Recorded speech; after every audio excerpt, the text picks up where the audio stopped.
Stop. The Temple of Wisdom. Allow me. Billowing surge.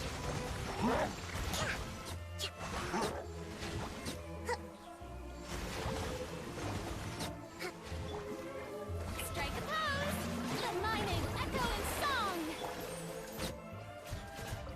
Share my knowledge. Positions. All eyes on me. Uphill battle. Let's move up. I see everything. Make yourselves at home. Hold the line.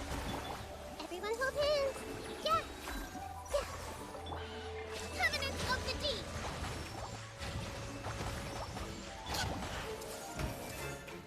Share my knowledge. Yeah. Time to shine. This dance is for you. With all my strength. Yeah.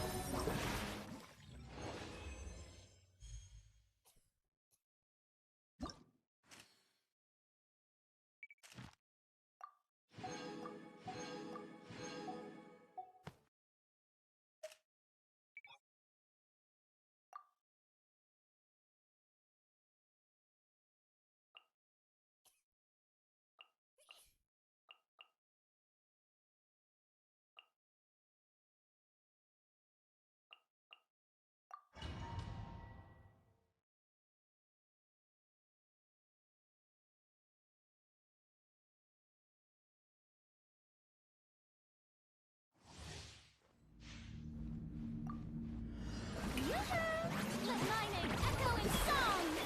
Here. I see everything. Rust and rebuild.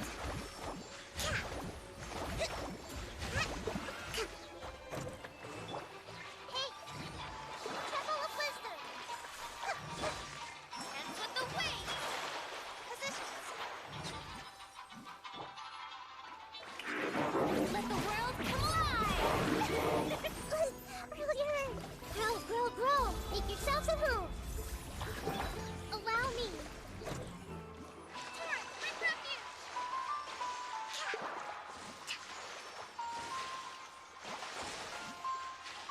Hold the line. Shower me with praise. Let my name echo in song. Committed to memory. Sharing my knowledge. Yeah. With all my strength.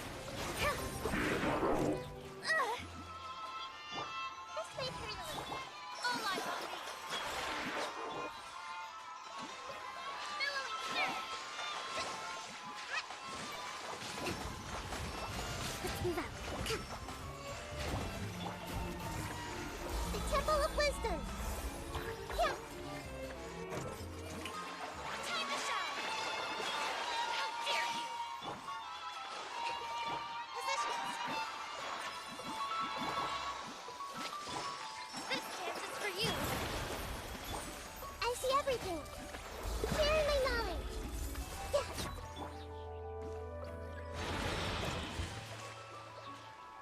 Covenant of the deep. A brash maneuver. Let my name echo in song. Strike a pose. Committed to Allow me. Yeah.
This dance is for you. I see everything. The Temple of Wisdom. Yeah, yeah. Hey.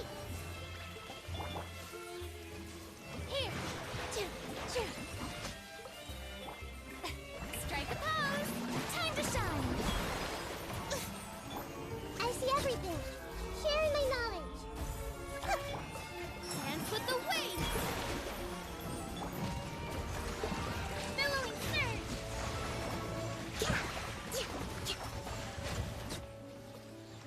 Allow me. Hey. Make yourselves at home. Positions. This dance is for you. Shower me with praise. Let the world collide. Everyone hold hands. Sharing my knowledge. Yeah. Rest and reap.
Shine down! I'm going in. Eat this. Strike a pose. Let my name echo in song. Let's light it up!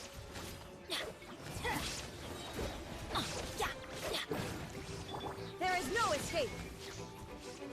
Now you shall perish! You're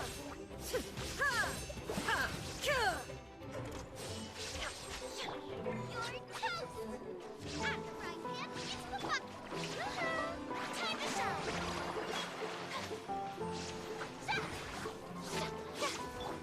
Teamwork is dreamwork! Nice and spicy. Huh? Let the world collide. Strike a punch. Eat this.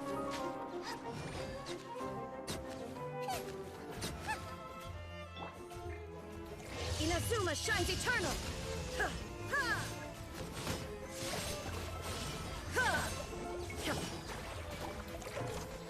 Everybody stand back. That's gonna hurt in the morning. Nova, get them. Shine down! Now you shall perish!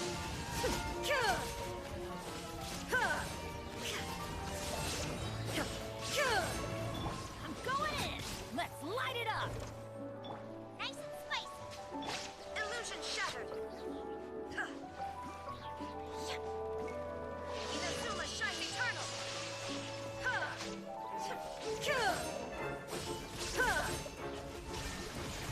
Teamwork is dreamwork!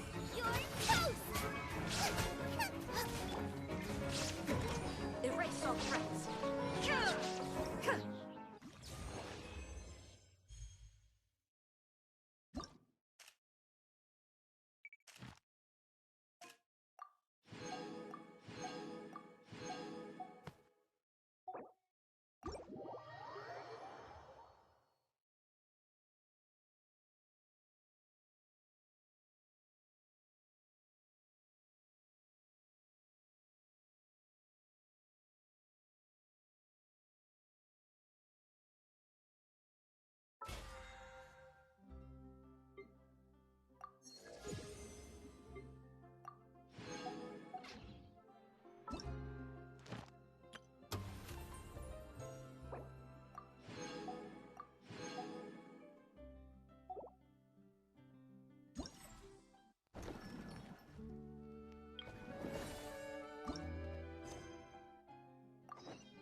Too slow.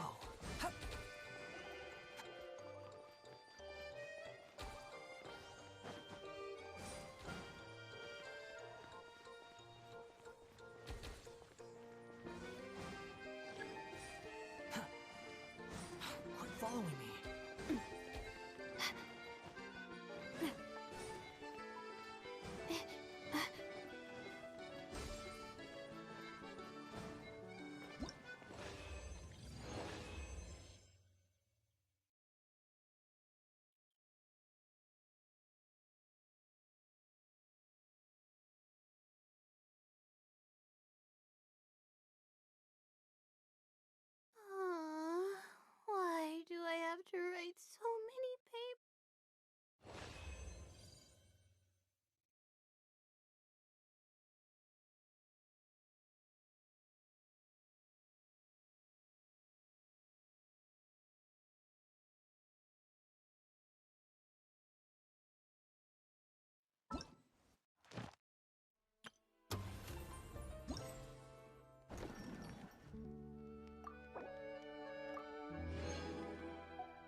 do love Spina di Rosula's logo. It was designed by...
I really...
as I...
My time with the Spinas taught me that care.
Miss Chiori? Your talk with the investor sure went fast. The Aquabus hasn't even arrived yet. Oh? And who are they? Allow me to introduce you. This is the Traveler and Paimon. Pleased to meet you. Likewise! We've heard the owner of Chioriya Boutique is a skilled seamstress, so it's a real pleasure to finally meet you in person. Why, thank you. I strove to create an outfit that matched her high social station as the demoiselle. So tell me, what happened? I can tell the conversation didn't go quite as expected. Well, it's like this.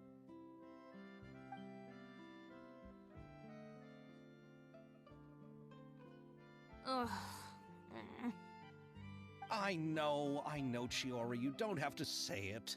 You did remind me that this investor was a little bit sketchy. Yes, there's no doubt about that.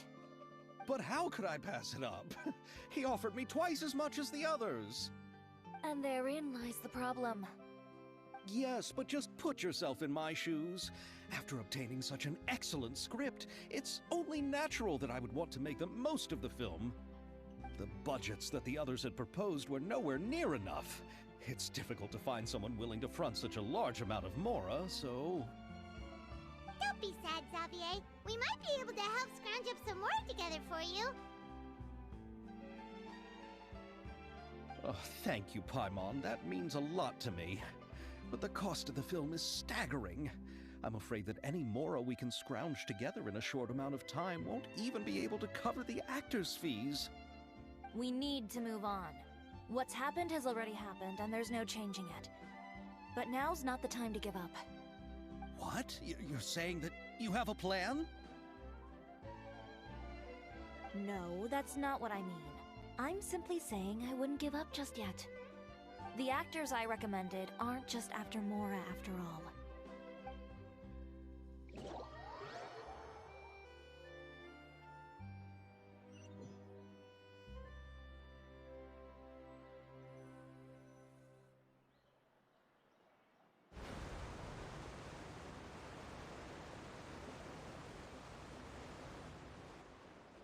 Really?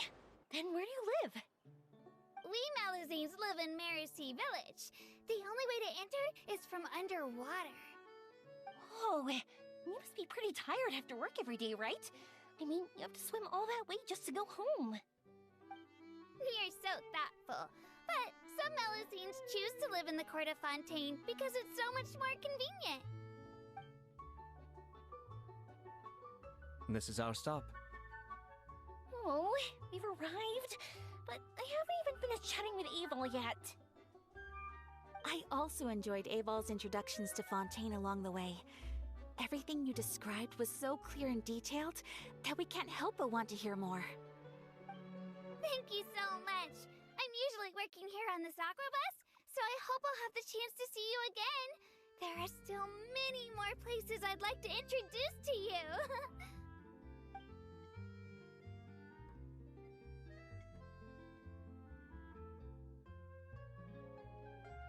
Welcome to the Court of Fontaine. Chiori, you sure have changed a lot. This is the first time we've seen you since you left Inazuma. I haven't realized it's been so long. I was in such a rush when I left that I didn't even get to say goodbye. Thank you for extending the invitation, Mr. Xavier. I'm looking forward to a fruitful trip here in Fontaine. It's an honor to have the head of the Kamisato clan visit us. So they're who you meant when you said you had actors coming from Inazuma? Oh? It's the Traveler and Paimon. Wow, what a coincidence! Ayaka and I were just talking about you on the way here. Are you also here for the film? We just ran into Xavier earlier and came over with him. But I'm not an actress. Sir Kamisato and Lady Ayaka are the real actors here. I'm just tagging along with Ayaka to have a good time together.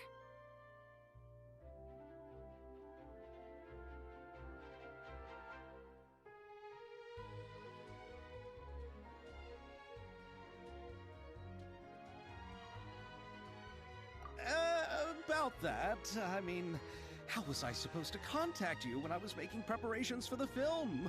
I figured you were probably busy, and I didn't want to disturb you. So I could only keep you in the back of my mind while I sought other actors to play the lead roles in the film. I had been thinking about a surprise reunion with you during our trip here, but you still managed to surprise me first. Oh, so you all know each other already! My, what a coincidence! What are the chances everyone could be brought together here like this? Why don't we go to Hotel de Boer and catch up over a meal? I've already made a reservation. Huh? Did you reserve 2 spots for us too? Yes, of course, of course. I'll be sure to tell the boss to serve a few more delicious dishes just to make sure there'll be enough food. Very well. Then please, kindly lead the way, Mr. Xavier.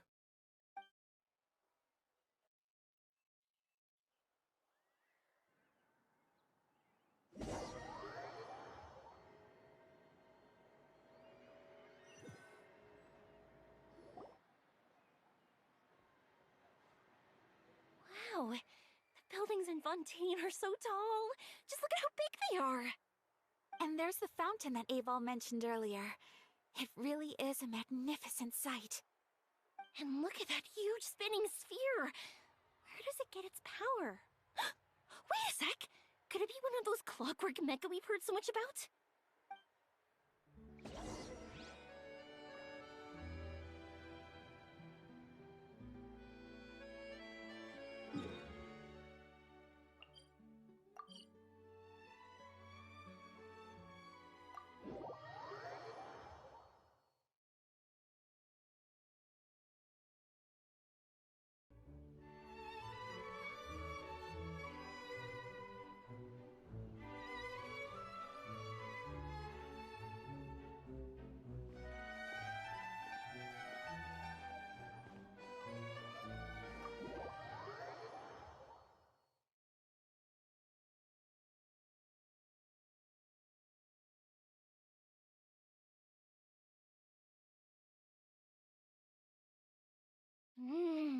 So this is what food from Fontaine is like.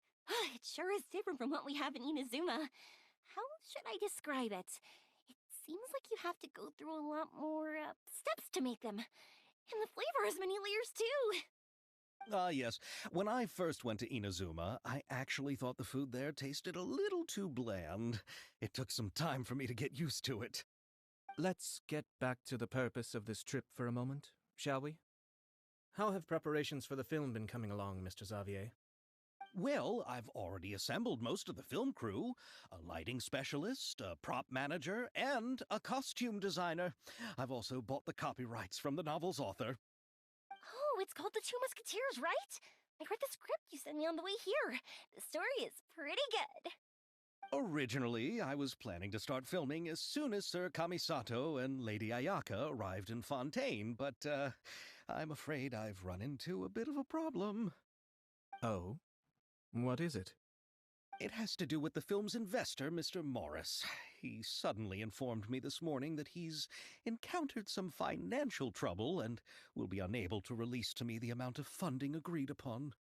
It's said that Fontaine's legal system is well developed. If he has violated the contract, then can't you simply take him to court over the matter? Well, I'm still more concerned about filming. Even if I were to take him to court, I'm afraid it would take months before the case could even be heard. Then, is there a way we could raise funds ourselves to solve the problem? I've considered that option too, but unfortunately, it's difficult to gather such a large amount of mora on such short notice. Besides, we have to consider the film festival's submission deadline. Mr. Xavier, if Ayaka and I were willing to perform for free, would that resolve the problem you are currently facing? What? No, out of the question. To have you come all this way just to act for free? Oh, no, that won't do. There's no need to worry, Mr. Xavier. My brother and I had actually intended to work for free after receiving your invitation. Inazuma has only recently reopened its borders, and needs to strengthen its relations and cultural ties with other nations.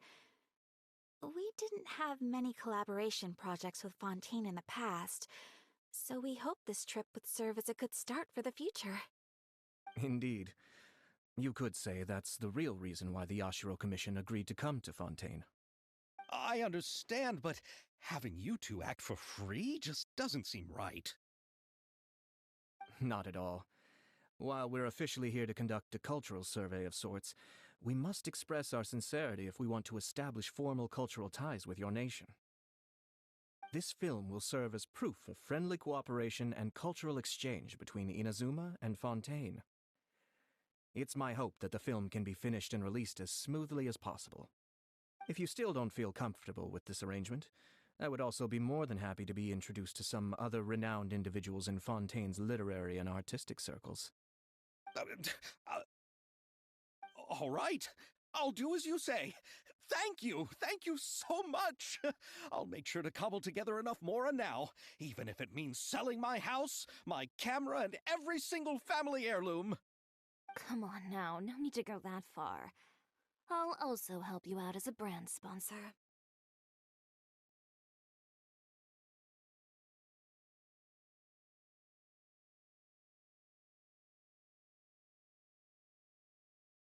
Me too!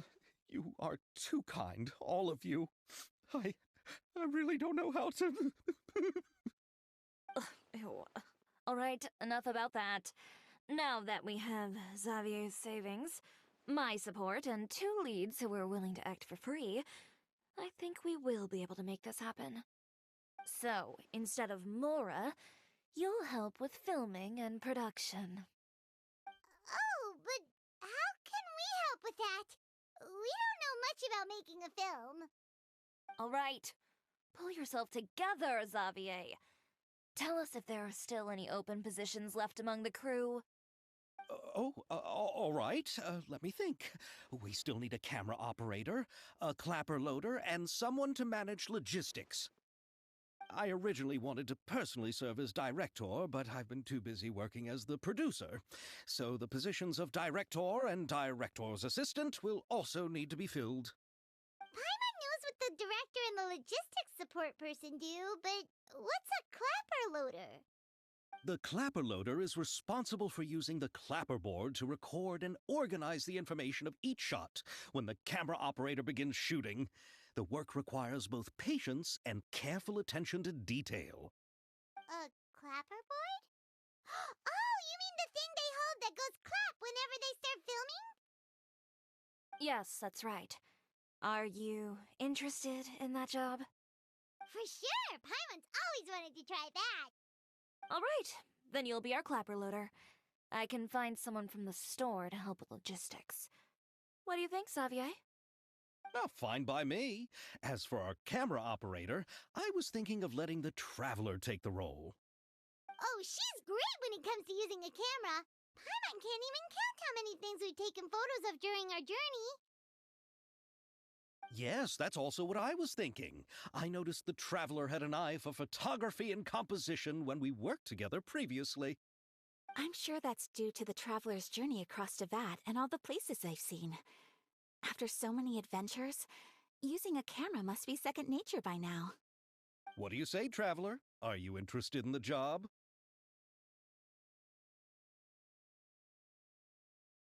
Thank you. It really means a lot to me. Come on, friend. Let me give you a big warm hug.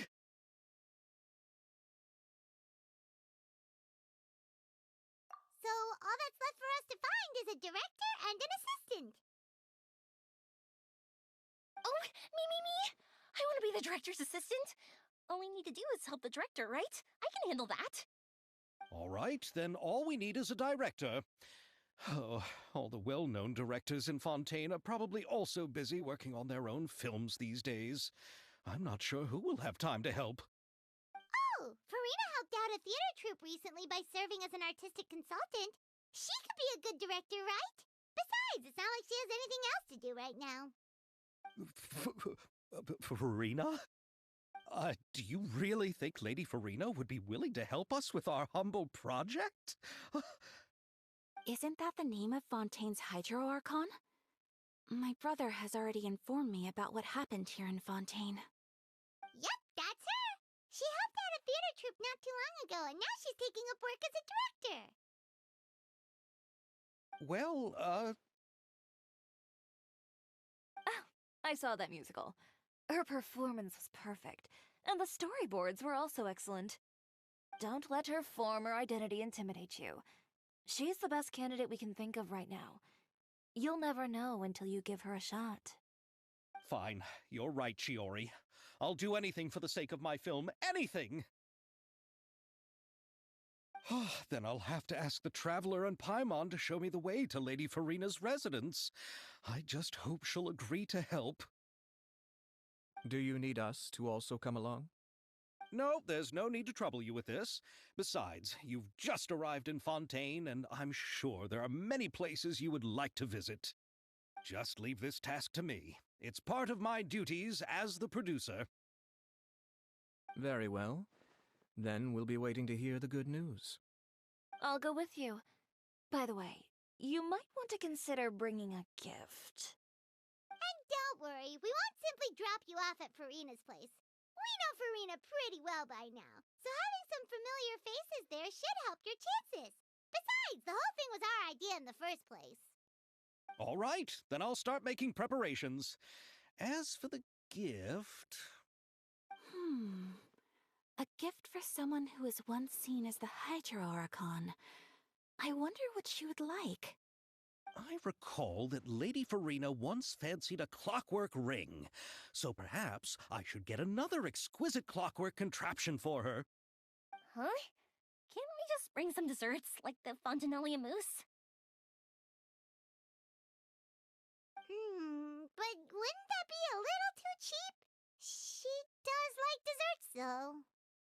Isn't the Fontanalia Festival happening right now? I heard Abel tell us on the Aquabus that Farina introduced the tradition of going door to door and asking for sweets. To do something like that, she must have a real sweet tooth. I agree with Yoimiya. If the gift is too fancy, it might actually make her feel more uncomfortable. Alright then, let's go buy some Fontanalia mousse.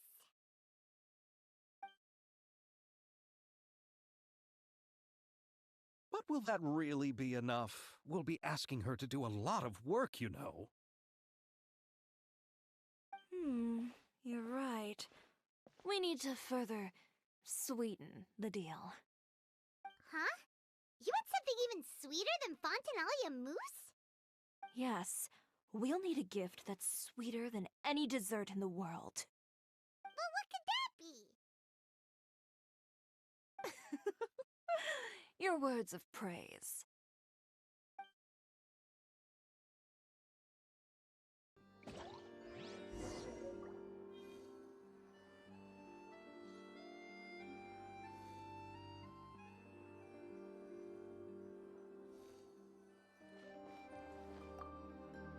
You go ahead. No need to worry about us. Oh, I hope Farina will like the gifts we prepared. Oh, and if you still think we should get something else for her, just let me know. I should be able to make some fireworks.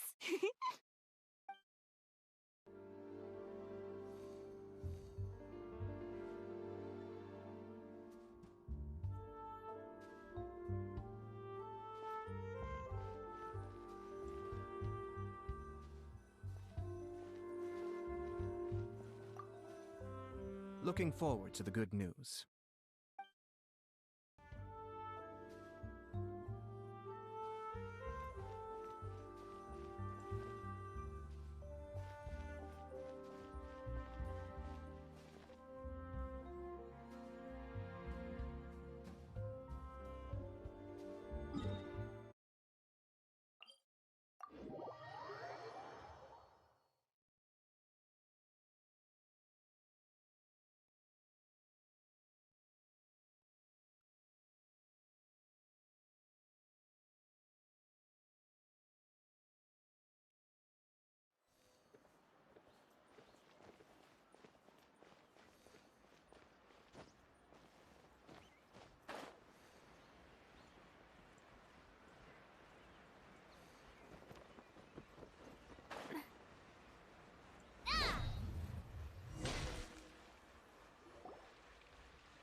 This is where Farina lives.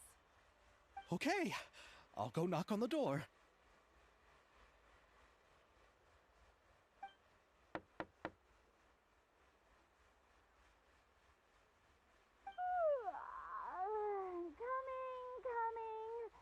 Coming. Seriously, who's knocking before afternoon tea? Huh? Who are you?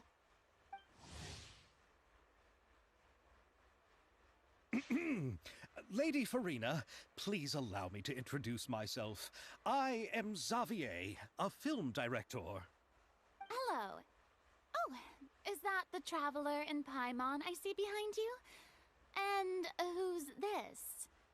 I'm Chiori. Ah, the one from Chioria Boutique. Hello, hello. So, what are you all doing here? Do you need something? Did you just get up, Farina? It's already past noon, you know.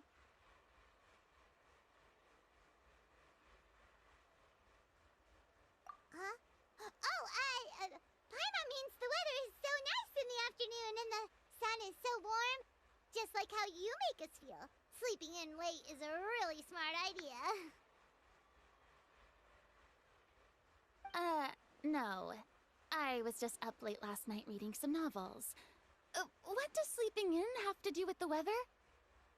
This is a small gift we've prepared for you, Lady Farina. We hope you like it. No need to be so formal. I'm just a regular person like everyone else now. Oh, is this Fontinalia mousse? It's one of my favorites! That's great! So, actually, there's something we need your help with. Given your renowned passion and understanding of drama, I would like to ask that you serve as the director of our film crew. Oh, but didn't you just say that you're a director? Yes, but for this particular project, I'm mainly working as a producer. Besides, I'm sure that your understanding of the performing arts far surpasses my own, Lady Farina. Are the Traveler and Paimon also part of the film crew? Yep, we sure are. Paimon's the clapper loader and she's the camera operator. Camera operator?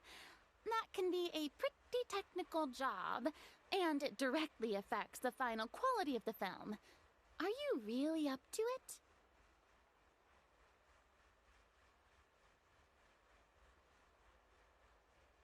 No, I'm not questioning your abilities. It's just that I've never really seen you use a camera before. Maybe you can come up with a test for the Traveler and see for yourself. If she can satisfy you with her camera skills, then you'd have nothing to worry about and can join the team. What do you say? You sure are getting better at rolling with the situation, Paimon. Oh, I do wish to see how skilled the Traveler really is with a camera. All right, how about this? We'll work with what we have. I'll give you some scenarios and see if your work is up to my standards.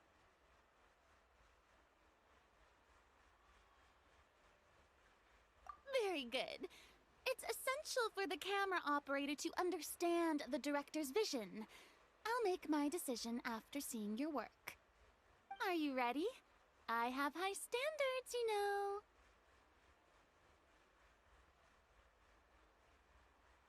Okay, grab the camera and I'll give you a scenario.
It appears that you have more skill than I thought.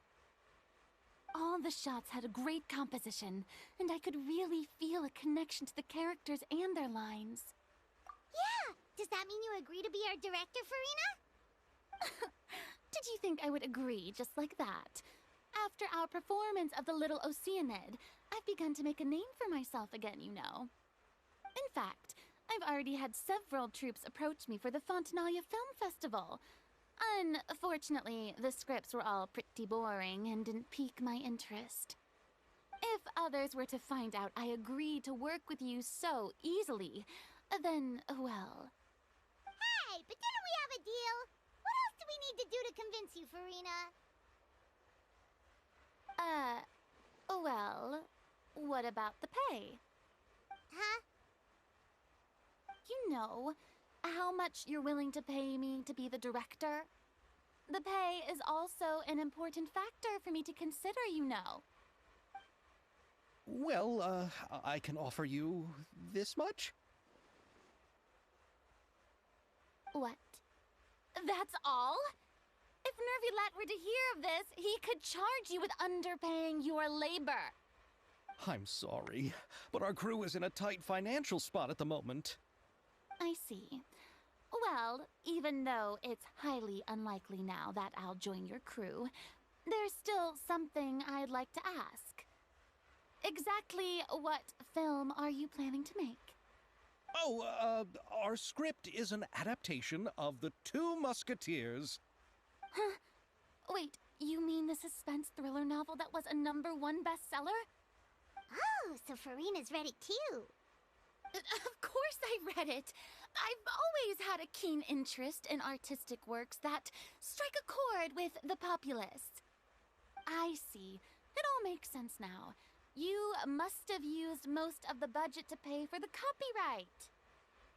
Not really. The novel's author transferred the copyright to me practically for free once he heard that I wanted to make a film adaptation of the story. The lack of budget is due to another issue. He probably just wants to get his name out there. So, Mora isn't the most important thing to him right now. It reminds me of a delivery courier who wears one of my designs while traveling all across Teyvat. I didn't charge her much for the outfit either. The exposure she provides for my brand is well worth it.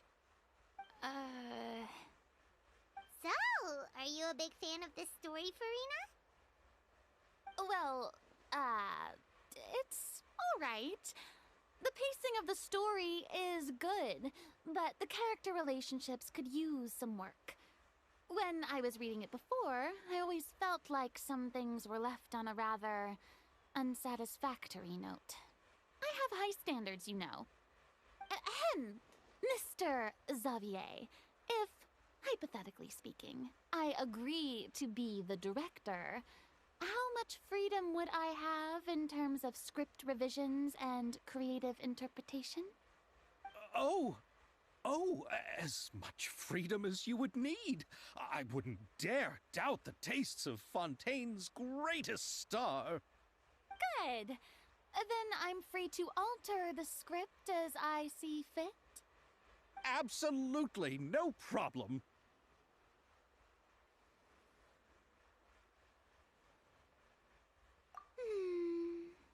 All right. It seems that your crew really can't go on without my care and direction. So, you agree? Yes, I agree. Although the pay is well below what someone of my caliber deserves. A great script calls for a great director. I mustn't let a perfectly good story be ruined due to lack of funds. If you have fine cheese and bread, you wouldn't just let it sit on the counter and get moldy just because you lack an oven, right?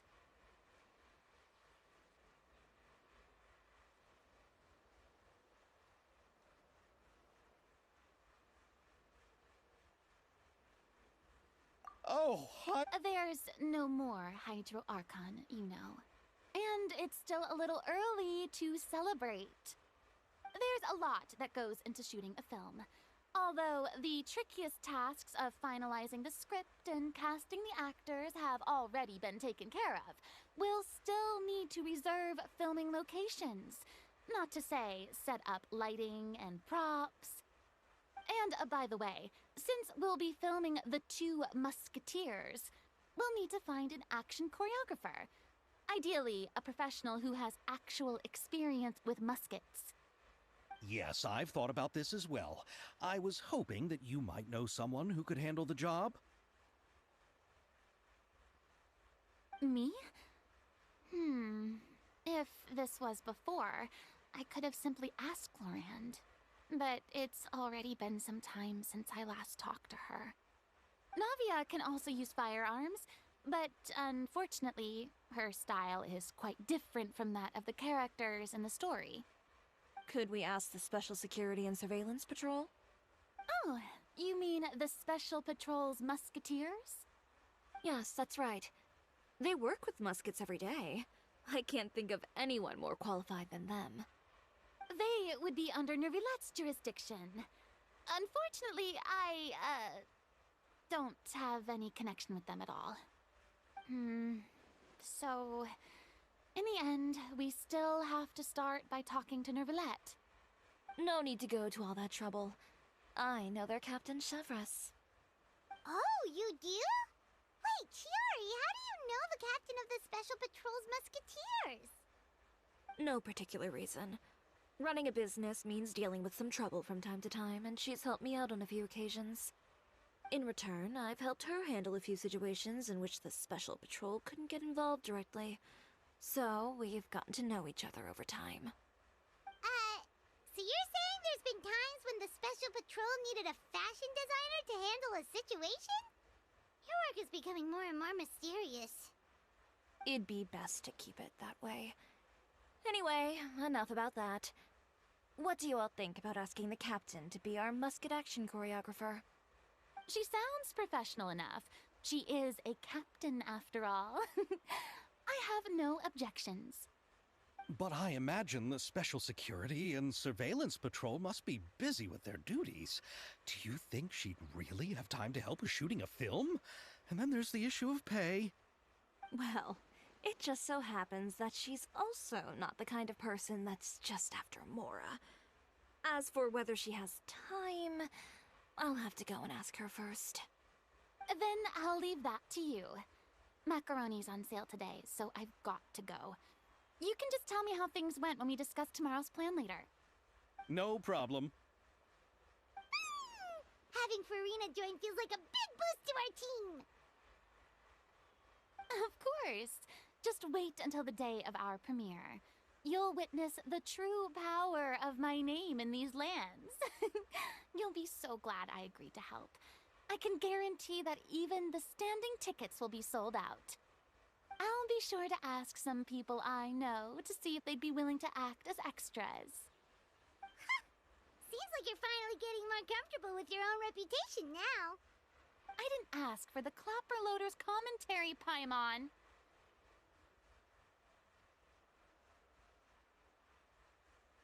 Then let's get going. I happen to know where Chevreuse is today. By the way, I'm curious. If my pay is so low, then what about our two lead actors? Didn't they travel here all the way from Inazuma? Actually, they told us that they see the trip as part of a cultural exchange, so they didn't ask for any pay. What? So is every person in Teyvat who doesn't want money gathered here to shoot this film? Don't tell me Chiori isn't being paid either. I already knew Xavier from before, and he's also agreed to give my brand some good exposure. It seems the gods have really smiled upon you, Xavier. And that certainly doesn't include me, mind you.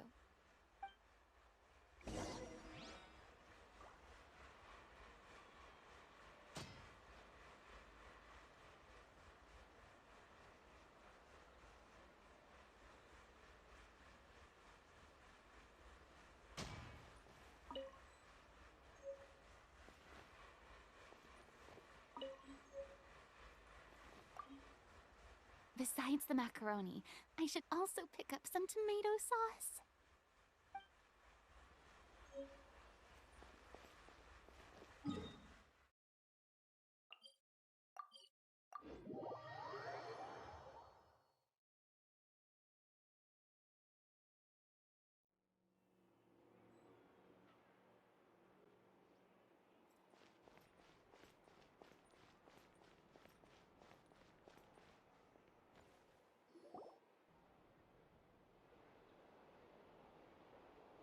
All right, this is the place.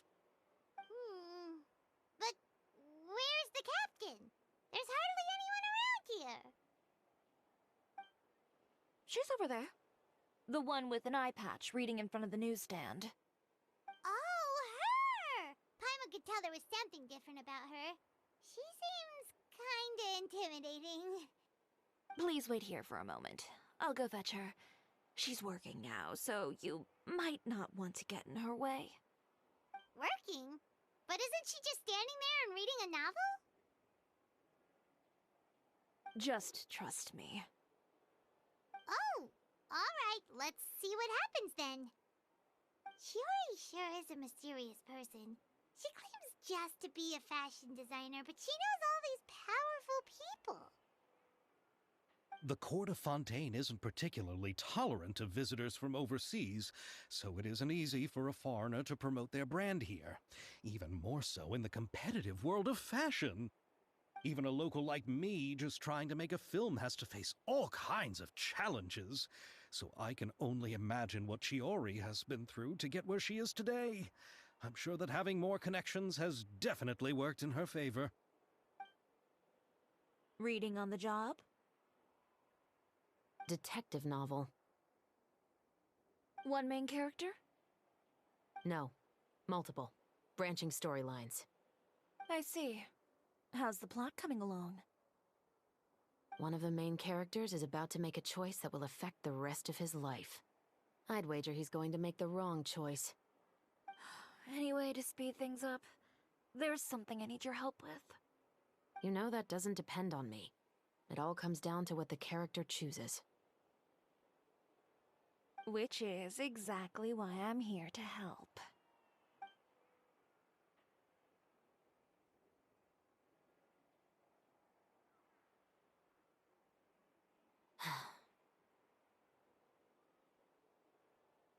All right. It appears he made the wrong choice in the end. Halt! Huh? What's going on? Hand over whatever you're holding. Oh, it's just a book. I didn't buy anything else. Then I'm sure you wouldn't mind letting me have a look. Excuse me, officer. I don't mind you standing around here, not purchasing anything, but I'd prefer if you didn't disturb my customers. It's bad for business, you know? Don't give me that act. You won't be able to get off so easily either. I am Chevras, captain of Fontaine's Special Security and Surveillance Patrol. I will say this one last time. Hand over whatever you're holding at once. And before you do anything unwise, let me remind you that I'll have you on the ground before you can even think about making a run for it. All right. I'll give it to you. But please let me say something first. If there's any contraband in that book, then the shopkeeper here is the one who slipped it in. I don't have anything to do with this. Why, you trying to leave me on the hook, huh? You were the one who said you wanted it. Save it for the interrogation room. Take them away, Letelier.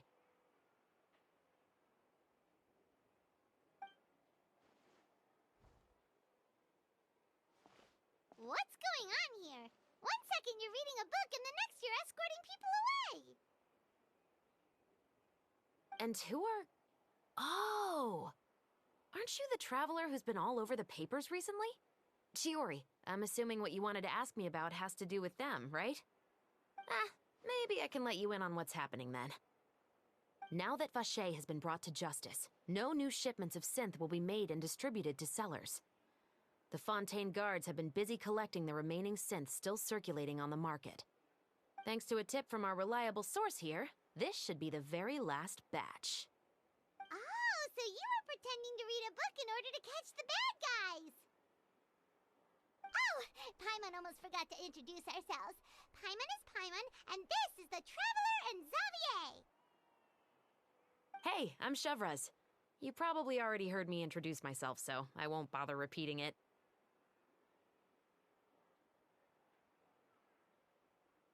Yeah, why didn't you make a move as soon as you had the chance?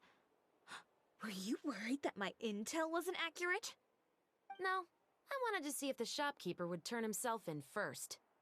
All he had to do was come up to me and say that he didn't know where the synth had come from. If he did that, then I wouldn't have had to press charges on him. He had the whole day to turn the synth over to Chevraz.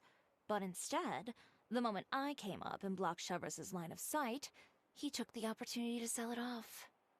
Yep, he made the wrong choice, even though the right choice was right there in front of him. But you knew they wouldn't make the right choice. Yeah, I knew. I was just hoping I'd be wrong for once. Enough about that, though. What did you want to ask me about? Oh, you see, it's like this.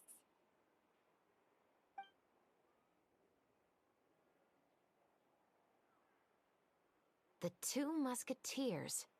You certainly have a good eye for a story. So what do you need me to do? Just be the action choreographer for the actors? Yes, that's right. I want to make sure we get all the details right. I want the actor's posture and understanding of firearms to be as realistic as possible. However, I'm afraid this work will require a bit of your time, since you'll have to be present whenever we're filming. Also, as for the pay... No need to say any more. I'll join. Huh? Just like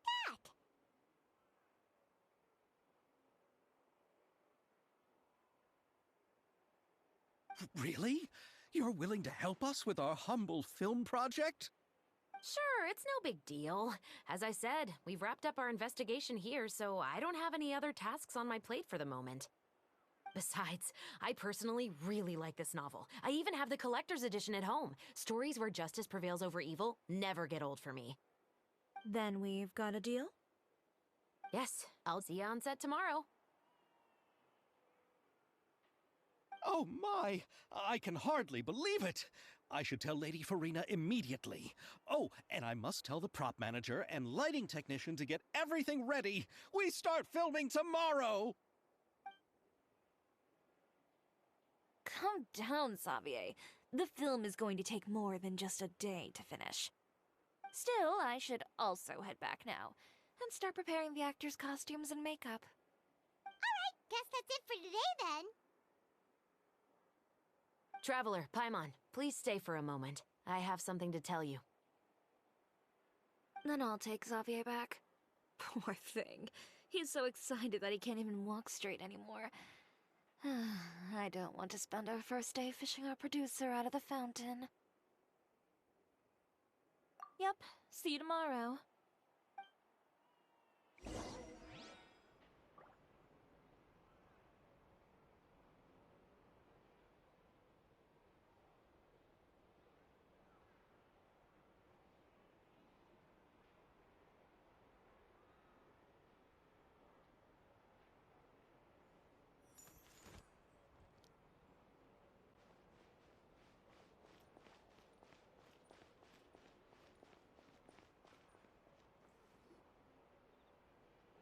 So what did you want to tell us, Chevraz? Have you read The Two Musketeers?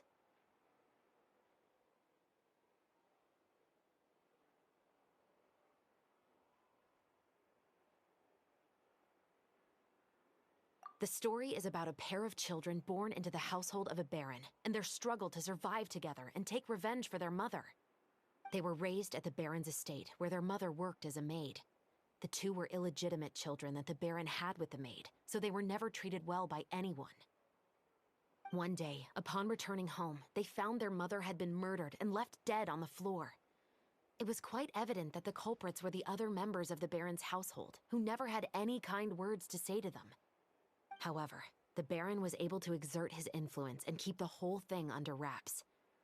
The mother's death was eventually deemed as a suicide, and there was no chance of bringing her murderers to justice. The two siblings decided to flee and someday avenge their mother. Many years later, members of the Baron's family suddenly started turning up dead one after the other, all killed by gunshot. A rainbow rose was found on each of the victims' bodies, being the flower that the kid's mother liked best. The Baron believed that the mother's soul had come to take vengeance on him, so he lived in fear each day. But it was actually those two siblings who had fled all those years ago. They relied on each other to survive and trained day and night, eventually becoming adept musketeers. They used all of their abilities to collect evidence and clues before executing their plan and exacting revenge on the Baron. Their actions let the truth behind their mother's death be known to all.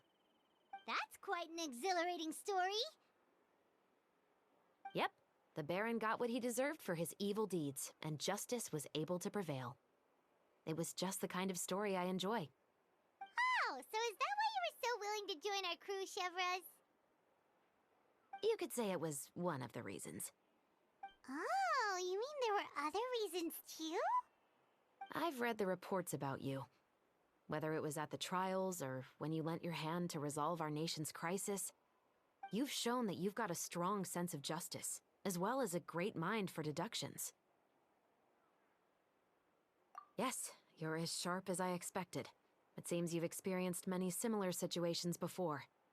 There's been a recent murder case involving muskets. The perpetrator's methods appear to be very similar to what is described in the novel. Huh? Really? But Paimon didn't see anything about that in today's papers. The Marechaussee Phantom hasn't yet released any information to the public because the investigation is currently at a standstill. The murderer is extremely cautious. A murder involving firearms? But not that many people use those in Fontaine, right?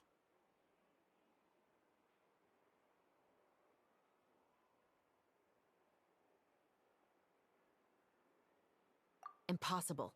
We perform a routine inspection of our firearms and ammo reserves every day. If one of the weapons had been fired, it would stick out like a sore thumb. Besides, I trust the members of my platoon. However... well, that's all I can disclose about the case today. Huh? What do you mean?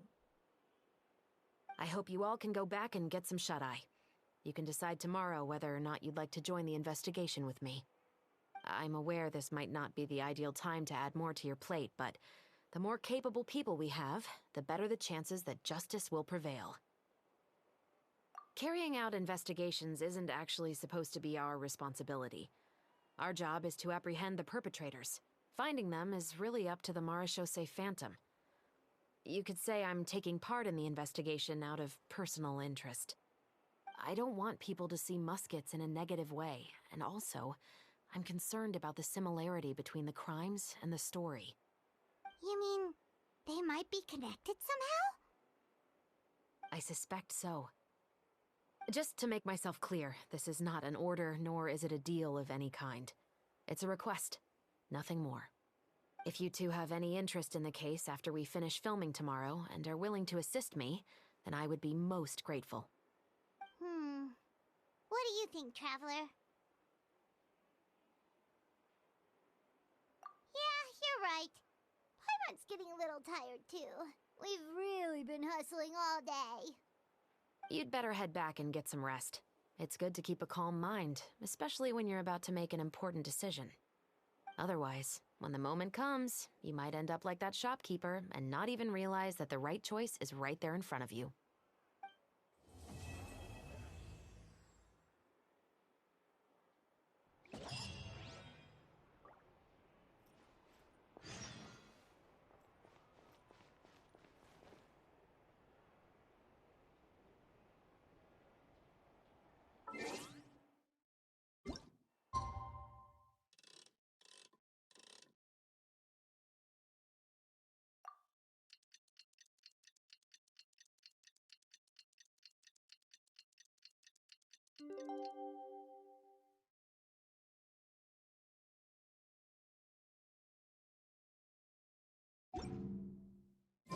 It's finally time to meet up with everyone.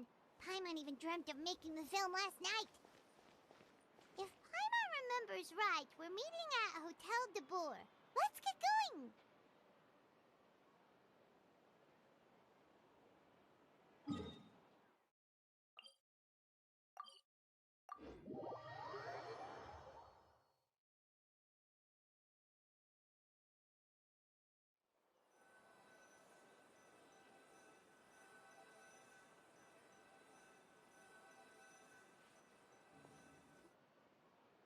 Ayaka! Yoimiya! You're already here!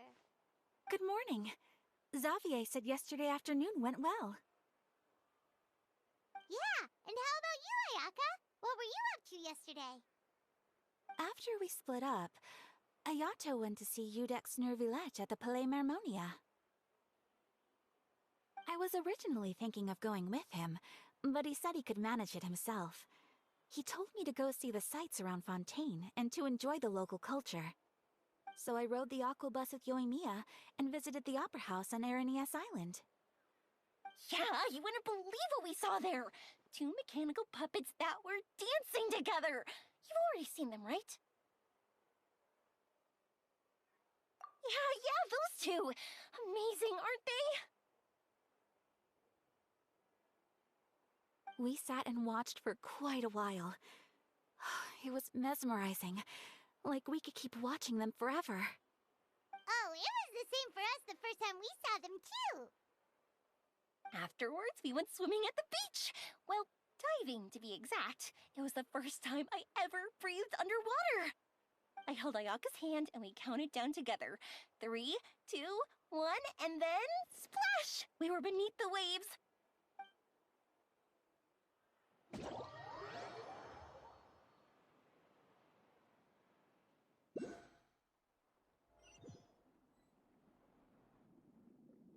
At first, I didn't dare to open my mouth. But once I couldn't hold my breath any longer, I decided to take a big breath in. Turns out the water wasn't as salty as I imagined. It didn't really taste like anything at all. Before I knew it, I was breathing like normal down there. It was an amazing feeling. Ayaka said I was too nervous and needed to loosen my grip. She got used to everything way faster than I did. I knew that the Traveler could do it, so I had no doubt we could do it too. That helped me feel at ease as soon as we dove in. The underwater world in Fontaine truly is beautiful. I love seeing the romaritime flowers blossoming underwater, like little candles lighting up the streets at night. Yeah, and there were so many creatures that we've never seen in Inazuma. Like those fish that shimmer like a sword blade. Whoosh! Oh, and those big fish that call when they see people. Oh, you mean Hunter's Rays and Blubber Beasts! I just love the name Blubber Beast. Just wait till Pops and the others hear about this. They probably won't believe a word I say.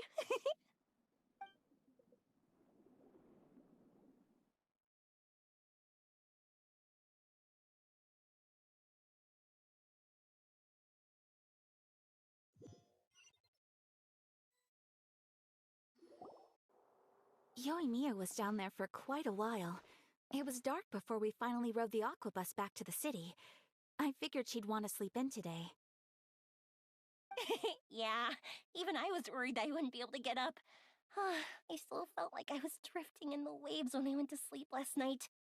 But as soon as I woke up today, I remembered that we'd all be shooting a film together, and I was ready to go. Speaking of the film, where's everybody else? My brother and Xavier were speaking to the restaurant owner about using the place as a filming location. They should be here soon. As for the others, We're here. Please excuse my tardiness. I just finished the Special Patrol's 6-mile morning jog. Wait, 6 miles? I'm so tired. I heard you all chatting, so I decided to come down. I sure could use some of that endless energy everyone else has. good morning, everyone. Morning. Can someone fetch me a cup of coffee? More milk, hold the sugar. Sure, I'd be happy to do that for you. No, you can't go anywhere. Please, have a seat over here so I can get started on your makeup. Ugh, the last thing I want is coffee stains on my costumes. I can get the coffee. It's the perfect job for an assistant.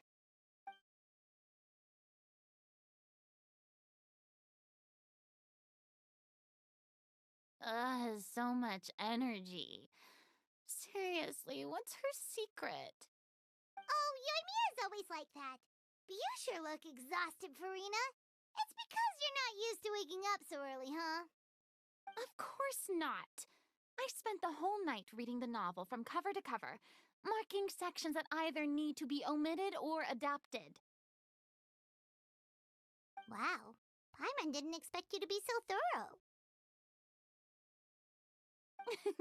Well, I was the biggest star in all of Fontaine after all. It takes more than just a pretty face to earn a reputation like that. I know how to get serious when the situation calls for it. I went all out when I was acting as an Archon, so why wouldn't I do the same for my own life? Here's your coffee, Director Farina.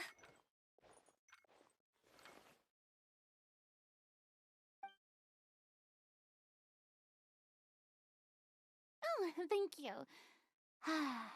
The sound of being called director and the aroma of coffee feels almost as refreshing as hearing the birds chirping in the morning.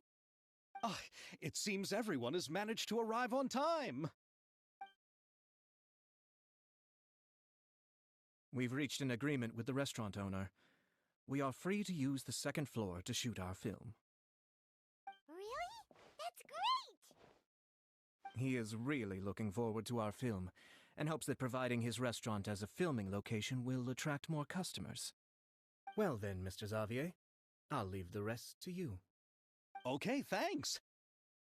First, I'd like to introduce our new members. This is our prop manager, Veronique. She'll be in charge of all the film's props and items. And this is Bonneau, our lighting technician. He'll be in charge of lighting and illumination to set up each scene's atmosphere. Wow.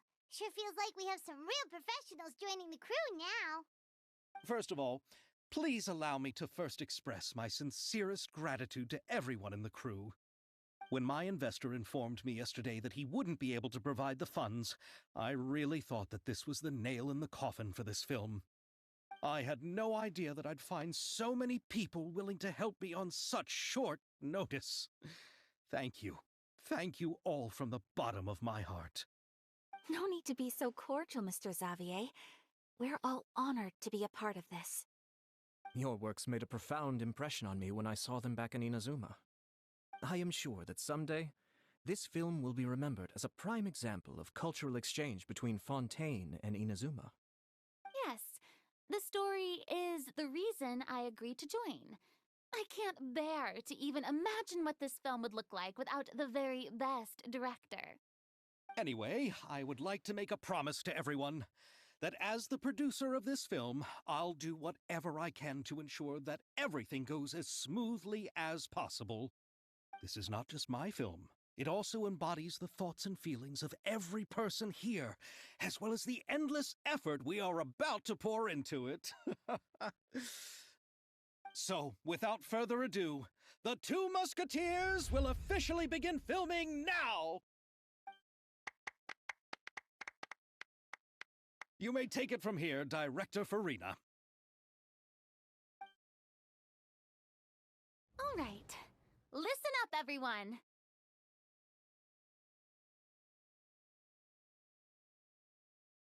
The first scene takes place when the two young musketeers are living at the Baron's home, still unaware of all that is about to happen to them. We'll need props and lighting to set the scene. Our lead actors can go get their makeup done, and extras, please take this time to go over your positions. Whoa. Seems Farina's really kicking things into gear as the director. Is everyone clear? I don't want anyone traipsing around the set like umbrella finches. All right, cameras will start rolling as soon as the set is ready. Let's make a film that'll make some serious waves in Fontaine. Not the kind of waves that drown people. I mean, the good kind of waves. Seems like she's still a bit traumatized by that. Anyway, let's go see if there's anything we can do to help.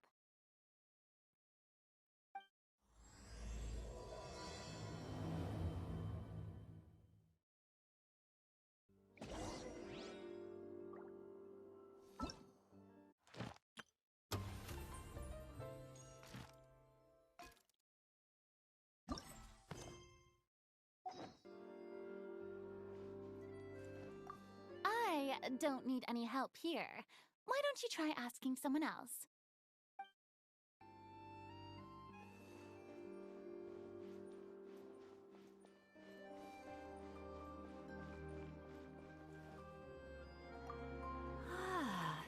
So this is what a musket looks like. Not exactly.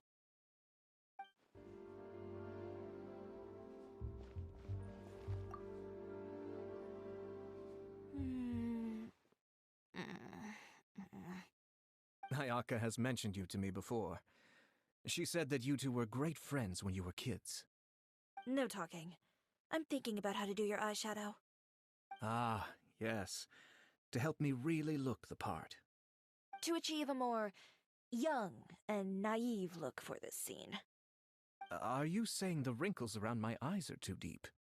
You just have too much of a calculating look in your eyes.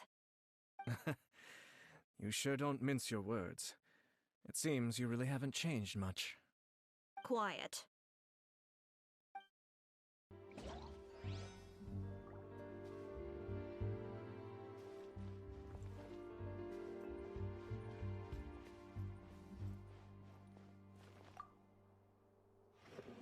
How about here? A little more to the left. You got it. Hey, Yoimiya, do you need a hand? No, I'm fine. You know, doing the lighting is kind of like designing a fireworks show. It's interesting to imagine what kind of atmosphere the lights will create. I heard that the Traveler will be operating the camera and Paimon will be the clapper loader, right? Those roles are just perfect for the two of you. Really? Is that because it'll be easy for Paimon to hold the clapperboard while flying? Well, sure, there's that, but that's not exactly what I meant. I just think that after all your journeys together, you two must have developed a super close bond and just naturally know how to work with each other. If I'm not mistaken, the director will want the cameras rolling as soon as the clapperboard goes clack.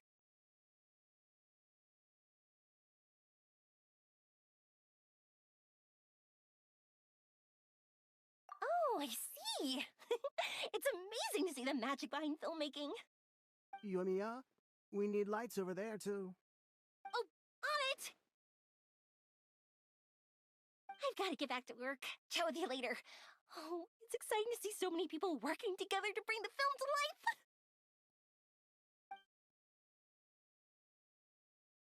Seems like Yoimiya's really getting into it.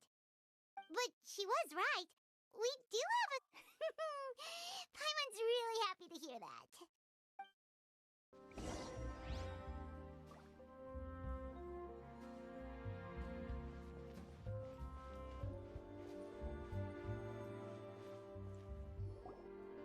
So, this is a real musket? No, it's just a prop weapon. Not bad. Have you seen a real musket before? Only in books and newspapers. I made this one based on the relative shape and proportions I saw in reference images. When we're filming, some special gunpowder will be applied around the muzzle, which will help create the flash and smoke effects of a real gun being fired.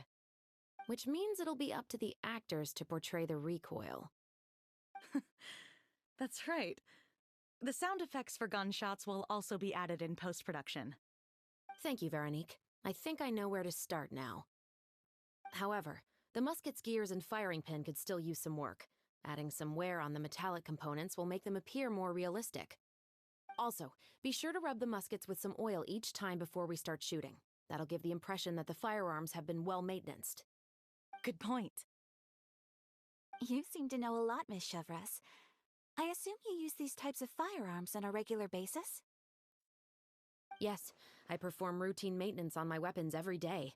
Just like we as people need to eat and sleep, muskets need to be cleaned and maintained. I also perform similar care for my sword every day, and familiarize myself with its shape and weight, to the point where it feels like a natural extension of my body. Yes, this way, our weapons will never betray us in the heat of battle. Yes, well said. It seems we have the same philosophy on this topic. Oh, sounds like they found a common interest to talk about. Though these props differ from the muskets I use, I can still give you some pointers. Good. I look forward to your instruction. First and foremost, never point the weapon at anyone, regardless of whether it's a real or prop weapon or whether you're holding it or it's on the table. This holds for any time when you're not actively engaging an enemy. Okay, understood. When aiming the musket, extend your arm so that it's level with your shoulder, and use your eye to look down the weapon's sights. Like this? Not bad. Now, try saying your lines. This is the end of the road for you. Good. Now turn your body a little. That way, you'll give your enemy less of a target to work with. And relax your shoulders. Here, allow me to demonstrate. This is the end of the road for you. Huh. Excuse me, Miss Chiori. Director Farina, there's something I wish to discuss with you. Oh? What is it? Like this? Yes, much better. What do you think? I do see your point. But are you sure you wish to do this? I believe it would be most fitting. Well, if you insist. All right, I understand. Miss Ayaka, Miss Chevres, could the two of you please come over here? Huh? What's going on? Are we gonna start filming now? Let's go see. What is it? I have a question for you, Miss Chevres. Would you be willing to play the role of a musketeer? What? To clarify, I would like to turn over my role to Miss Chevres. But, brother... Don't worry, Ayaka. I actually view this as a good thing. I was becoming troubled trying to set aside some time to speak to the staff at the Palais Mermonia. I would like to have some conversations about the cultural exchange between our two countries, and I've heard that the bureaucratic process here can get rather complicated. Now I will be able to focus on my work. Besides, you also know that I'm not really one for public performances. Are you really sure? From a director's point of view, I also felt like the relationship between the two musketeers in the original story could be improved.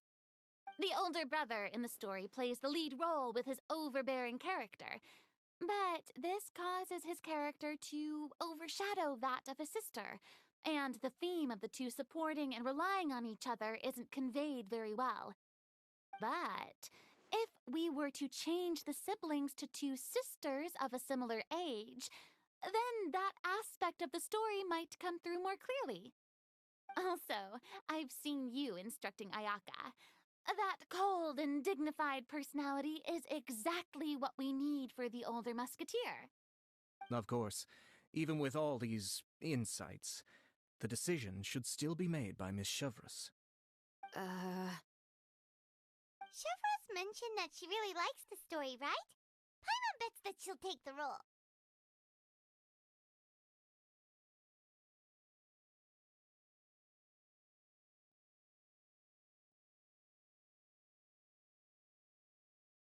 All right, I'll take the role.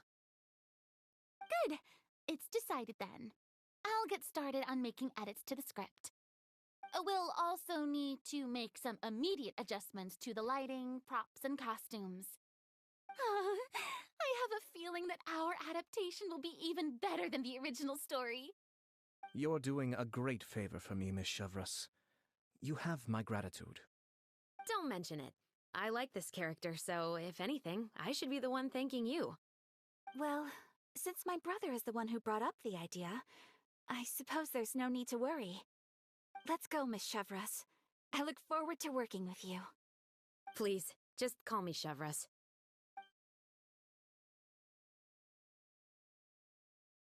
Seems like you're really going out of your way to solve the problem I was having with your makeup.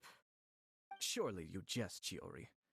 I assure you that I was mostly motivated by a desire to spend more time on formal business. Oh, come on. You really think I'd buy that? According to what I've heard from Ayaka, her brother is someone who can juggle 10 different matters at the same time. I'm sure you have other reasons for backing out. Perhaps. Ayaka always said she wanted to go out and see more of the world, just like the Traveler.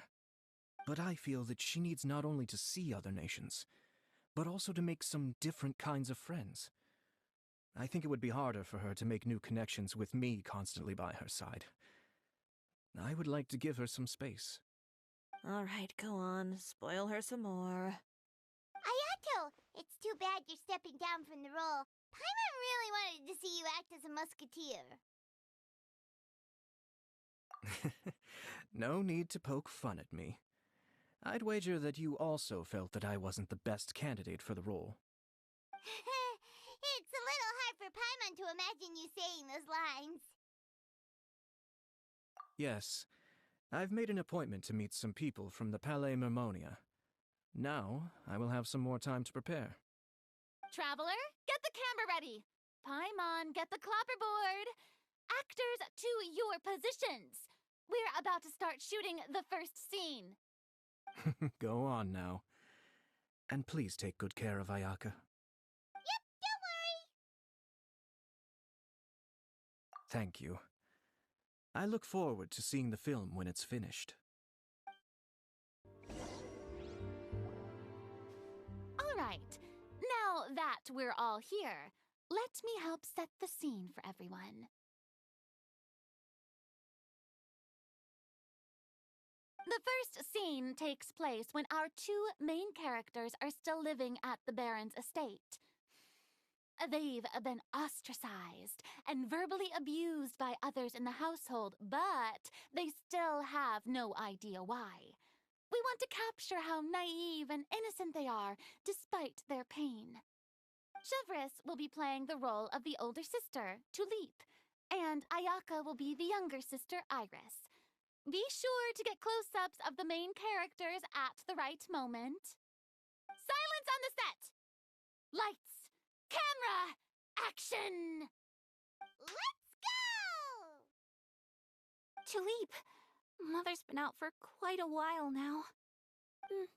Perhaps she went to pick some flowers on the way home. You know how she loves flowers. Iris, Tulip! I'm home!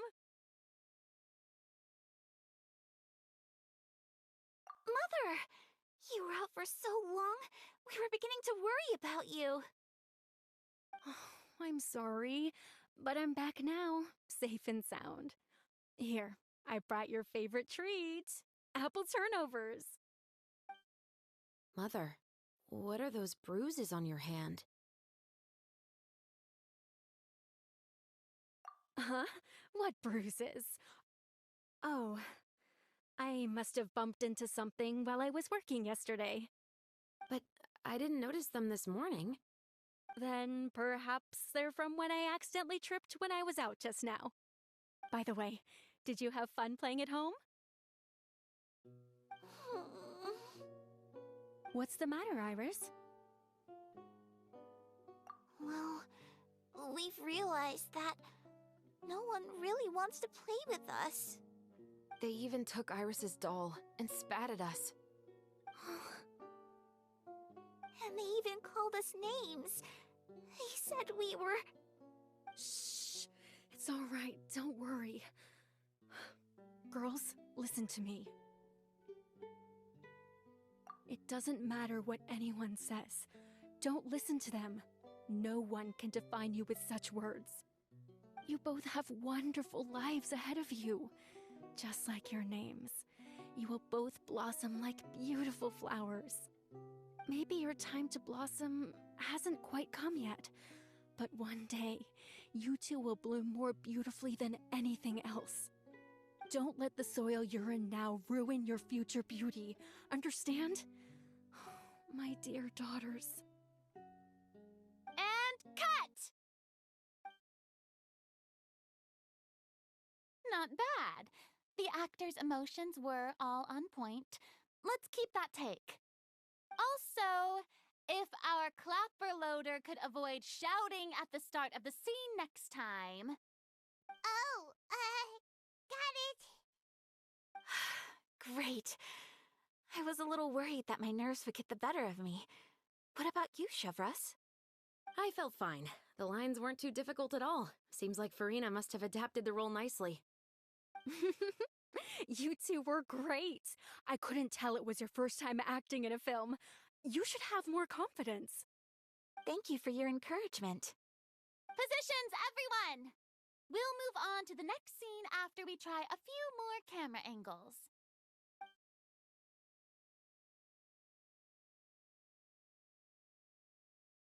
This scene is when our two characters return home, only to discover their mother has been murdered. Ready? Lights! Camera! Action! Mother, we're back! Mother?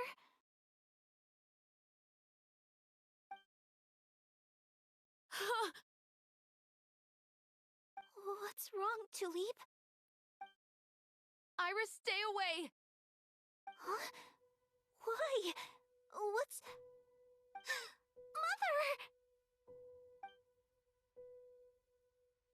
Mother...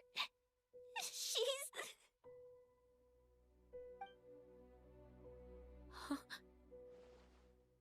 There's poison in this cup. Huh? I could have sworn I've seen this kind of cup before. Those aristocrats. They didn't even try to cover up their actions.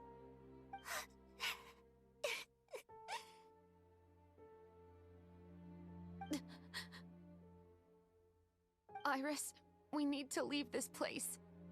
Leave? But now that Mother is gone, where can we even go? Anywhere. All I know is that we can't stay in this house. But are we just going to let them get away with this? We'll have our revenge, I promise you. Just not right now.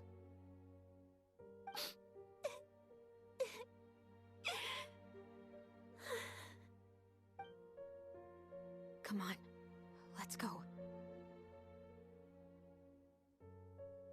No, wait. We can't just leave Mother here like this. At least let me leave this rose with her. That's why we went out in the first place. To buy her this flower. All right. Goodbye, Mother. We'll avenge you. Someday. And cut! Beautiful! Great performance! Oh my, you're so amazing, Ayaka! And were those real tears I saw? How did you do it? I was surprised too. Thank you for the kind compliments. Actually, as soon as Director Farina said action, I told myself not to think about anything. I just felt the weight of the moment and became the character. It's quite similar to practicing the art of the sword. You clear your mind and focus only on what's happening in front of you. Ayaka's performance was amazing. Have I discovered an acting prodigy? Pipe down, everyone! We need to move on to the next scene!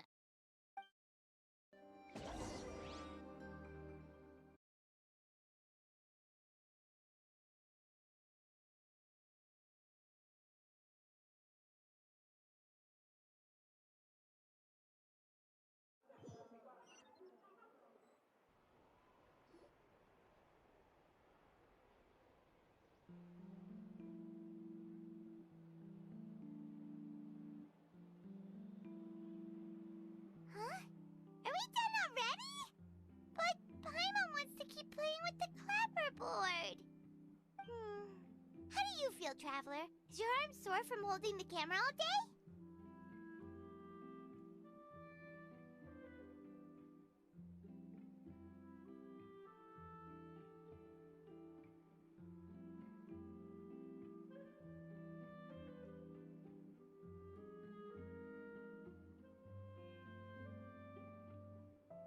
Good work, you two.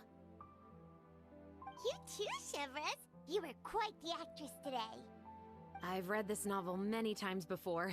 I have a good grasp of my character's mindset. Anyway, do you remember my request from yesterday? Oh, right! We were having so much fun that Paimon nearly forgot! You have a case where the murders seem really similar to the cases in the novel, right? So, how are they similar exactly? In the story, the main characters grow up to become two musketeers, always using their guns to carry out their revenge. And on each of the victims, they place a rainbow rose as a signal that they've returned.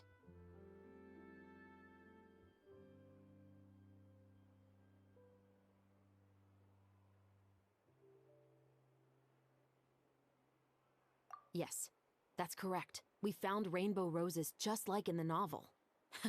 Seems like you're connecting the dots now. Oh, that does sound pretty concerning. Especially after seeing the script today. Oh, now Paimon can't stop wondering what kind of ulterior motive the murderer might have. What do you think, Traveler? You're smart. Paimon wants to hear your thoughts.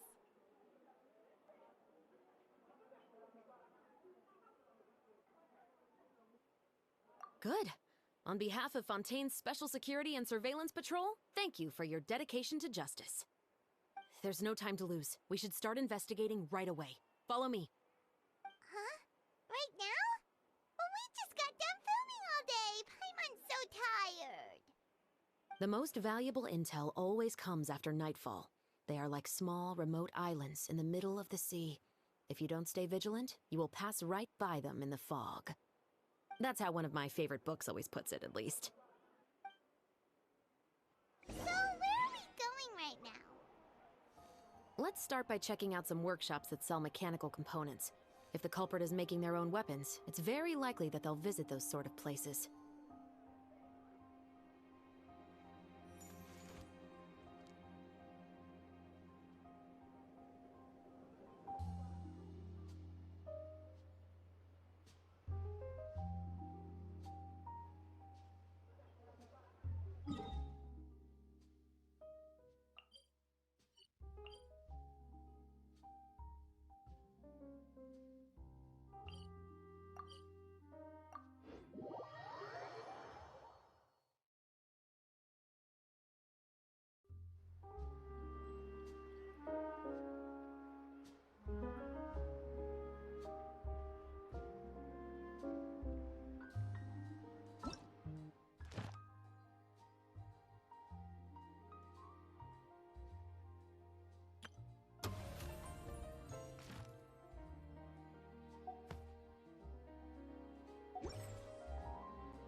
Welcome to LeChaux's Clockwork Workshop. How can I help you?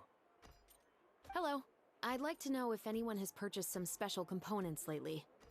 Special components? Sorry, could you be more specific? I mean the kind of components that aren't typically used for clockwork toys, but for firearms. Huh? For firearms? No, we don't sell those sort of things here. Don't misunderstand. I'm not here to cause any trouble. We are merely investigating a case, and we're hoping that you could cooperate. Well, to be completely honest, I'm not even sure what kind of components that would entail. Has anyone ever purchased components here as an individual rather than on behalf of an organization? We have a lot of customers who buy toys, but those who buy components are all regular customers who buy in bulk on behalf of their organization. Is that so? I understand. Thank you for your cooperation. You're welcome. It's the least I can do.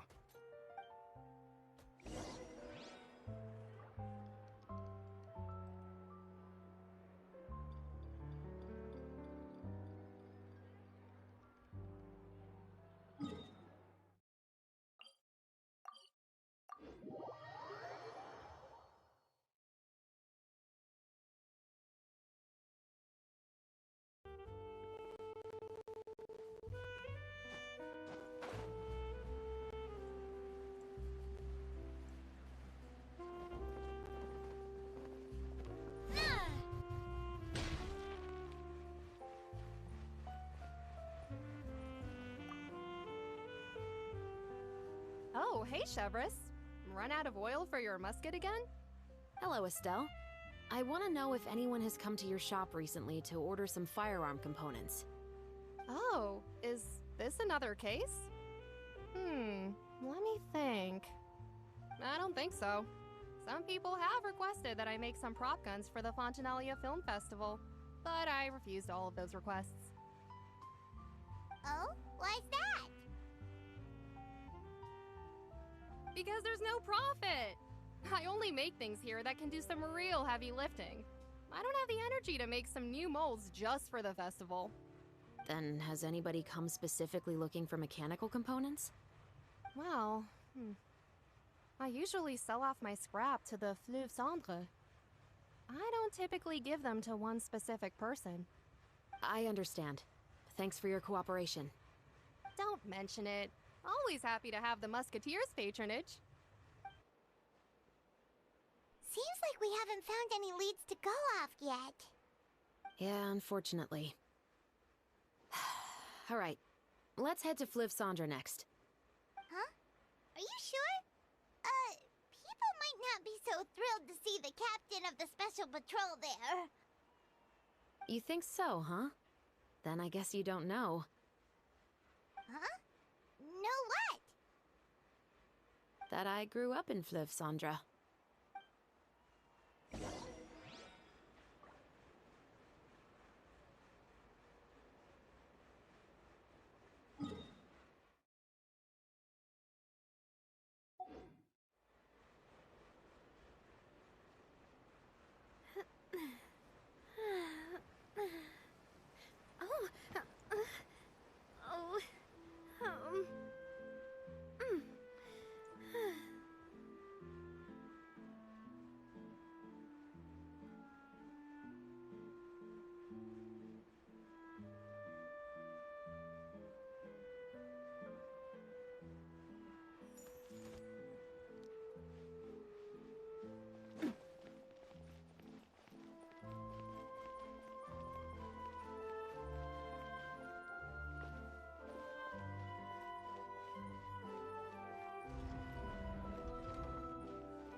I'd like to ask some questions.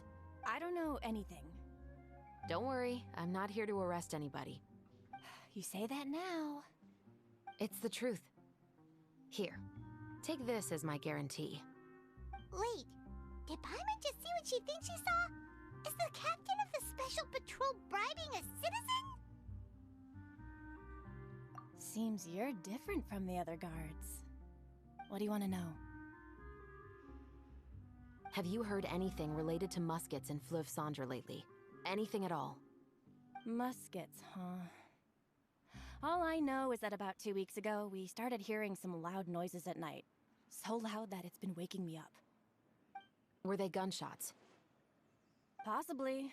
It's hard to tell around here. Someone's house collapsing, a pipe exploding somewhere, it's all the same. But the noises I'm talking about definitely happened after I fell asleep. Do you know where the noises were coming from? I don't remember clearly. Is it that you don't remember, or that you need to think about it some more? You tell me. Then please, think about it some more. She's giving her even more Mora! The noises came from the end of the Southern Waterway. I came out and had a look for myself when I wasn't sleeping well, but I didn't dare get too close. That's all I know. All right, I'll take your word for it. Thanks for the pâte de fruits.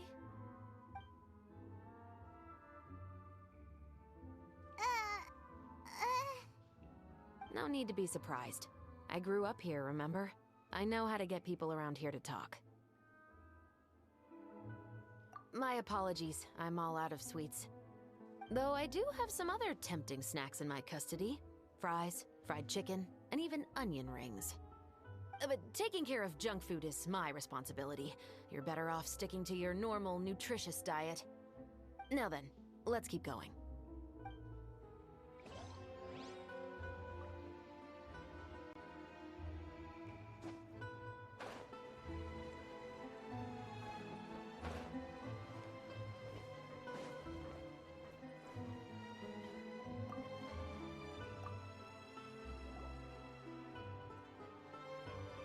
It's been a while, Tetro. Please, just get on with your request. I want to know if you've heard anybody talking about muskets lately. Information isn't free, you know.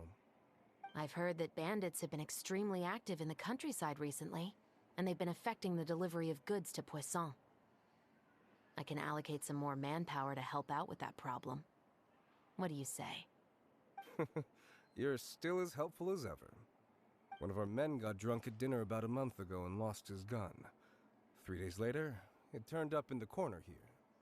What's weird about that? He just forgot where he put it, right? This is Fleuve Cendre, my friend. Anything of value left in the tavern won't ever make it to the next day. But that gun turned out to be an exception. It didn't get any new wear and tear on it, and didn't even appear to have been fired. We were quite mystified as to what could have happened. I suspect it came back because the weapon was already known to the guards. You mean, a criminal was afraid the Marechaussee Phantom would use the shot marks to track them down? Maybe. But if that's the case, the culprit really took great care to avoid getting caught. I didn't say anything about a criminal. In Fleuve Cendre, knowing who was killed is as easy as knowing what clothes you're wearing today. It's the guy living in the east side, isn't it? I've never liked him. Every time he's here, he just orders a drink and sits there with a nasty look in his eyes. So, who was the one who lost the gun in the first place? Don't bother. Even if you ask, he wouldn't admit to owning a gun to some strangers. Not to mention the captain of the Special Security and Surveillance Patrol. He's right. I know you grew up here, Chevreuse. Even though you're on good terms with the Spina, you've still been gone too long. Not many people know you here now, and a lot of people don't like the Special Patrol. I know. So take my advice and don't show your face too much around here. It's for your own safety. I'll come and go as I please, and I'm afraid I'll be appearing more often due to my work. All right. Don't say I didn't warn you.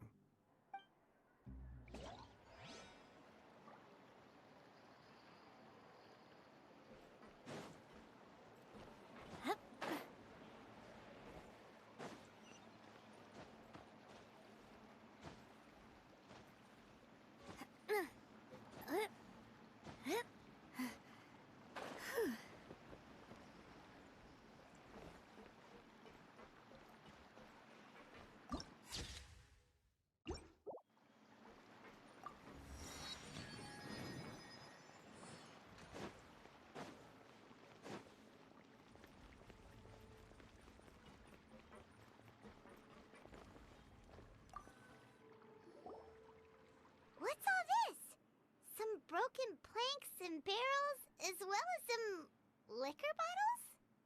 Yes, but have a closer look, Paimon. Even though somebody has purposefully tried to clean them up, these are obviously marks from musket bullets. In other words, someone was here trying to improve their shot. They were using the barrels and bottles for target practice. Could it have been the killer? Your guess is as good as mine. Although many people at Fleuve Cendra own guns, few hide the fact from others. And even fewer would go to such lengths to hide markings from practice shots. Anyway, let's go. There might be more to this.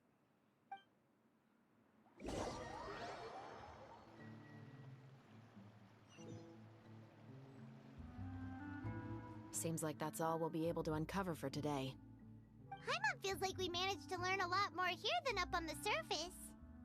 Yes. Assuming that everything we found is indeed connected to our suspect, then their timeline was probably something like this. A month ago, our suspect found a gun and took it home to disassemble it.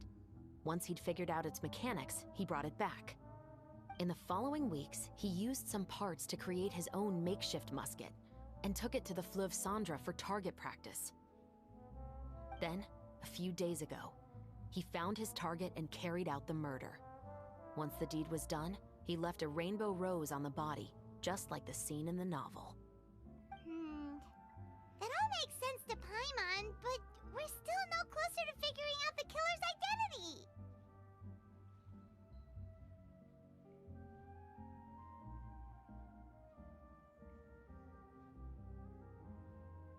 The deceased was a resident of Fleuve Cendra. It's said that he was a poor, solitary man.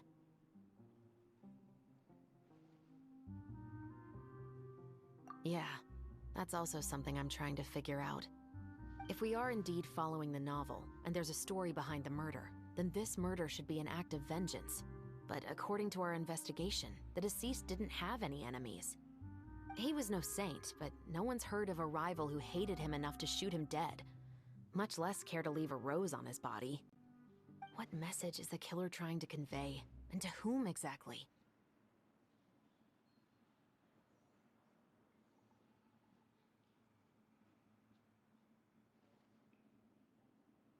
We've thoroughly investigated that possibility. He claims to have spent the whole day at the Opera House on the day of the murder, and the staff there have confirmed his account. Okay, so he has an alibi.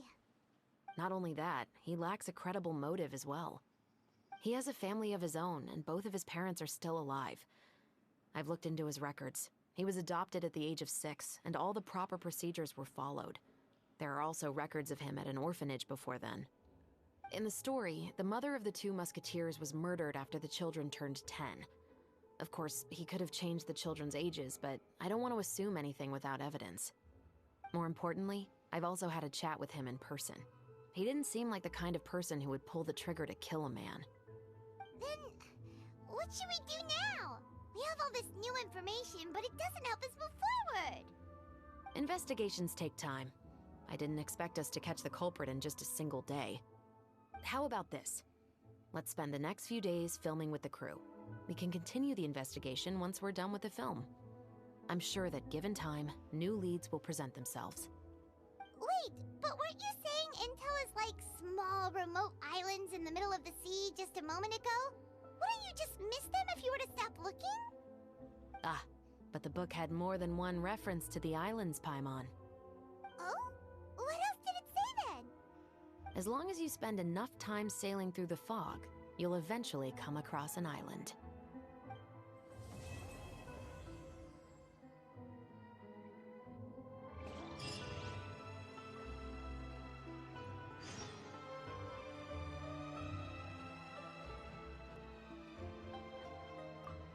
What? Never thought that the captain of the security and surveillance patrol could come from the Fleuve Cendra? Honestly, I'm pretty shocked too. There used to be a time when I thought I would never be able to join the guards. But, as long as you can distinguish yourself through your accomplishments and skills, you'll eventually be recognized for your worth. If you look at it another way, my life at Fleuve Cendra has actually taught me a lot of valuable skills. Skills like how to barter with criminals or how to think in their shoes. Of course, I'd appreciate it if you could keep this a secret between us.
It's filming time again! Our schedule is jam-packed for the next couple of days, too. We've got so many different locations and sets to cover. Anyway, let's head out and meet up with the others.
Good work, everyone! We're looking to wrap with our two main ladies today. I can already smell our success. What do you mean, looking to wrap? Oh, aren't you the expert now?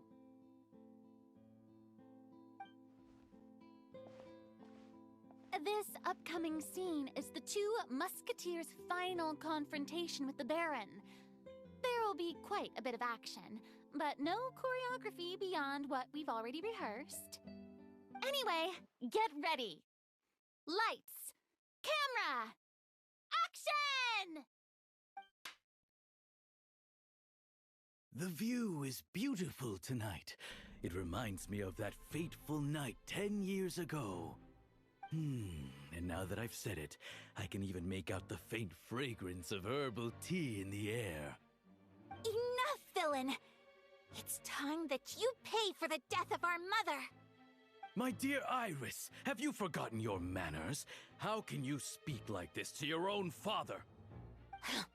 I'd sooner swallow all of my teeth than call you father. What did I expect?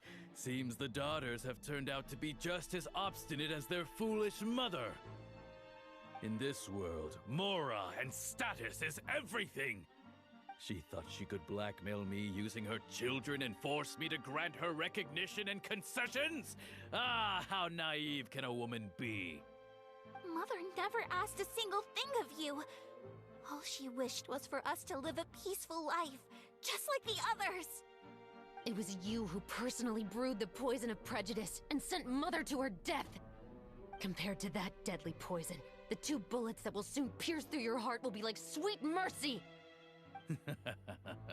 And that's exactly why I said you're just as naive as her. Did you really think 2 muskets would be enough to defeat me? So let's see.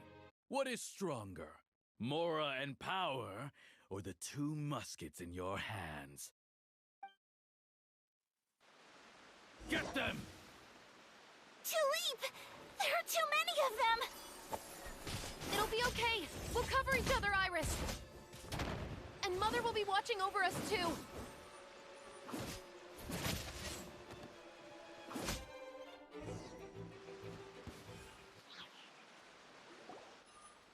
You've lost. To think I'd lose to my own 2 kids. We are no children of yours, and we'll never call that place our home. Then tell me, what did you do all this for? You lost your mother, and will soon kill your father as well. What will you gain in the end, other than sentences for your crimes? We will gain our long-awaited justice.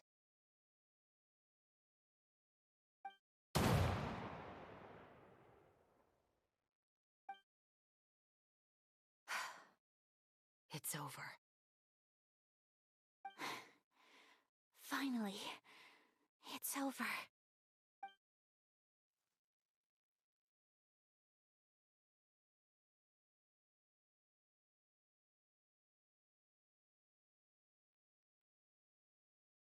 So, where will you go now, Tulip? I'm not too sure, Iris. Maybe somewhere with lots of flowers?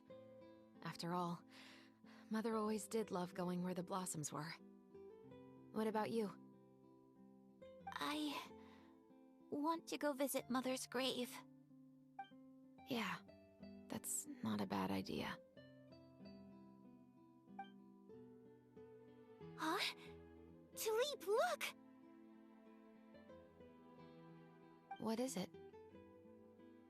It's Mother's favorite. The rainbow rose. Look, it's blooming again.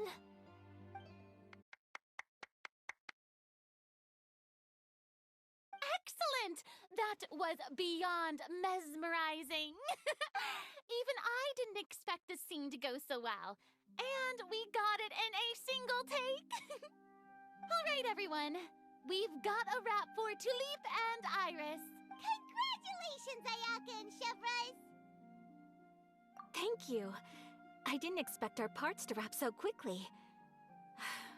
I wish I could savor the experience for just a bit longer. Paimon totally understands. Paimon's not ready to say goodbye to the clapperboard either. Filming has really been a lot of fun. You were great too, Chevres. The way you said, long-awaited justice. It gave Paimon chills. That is indeed my favorite line in the whole book. I still remember trying to act it out in my room the first few times I read it. Whoa, Paimon would have never guessed you're that type. Who doesn't like stories where the guilty are punished and justice prevails over evil? Don't forget, I'm the captain of the Special Security and Surveillance Patrol. Captain, I have something urgent to report. Please excuse me, everyone. I'll be back in just a moment. It's okay, don't worry about us.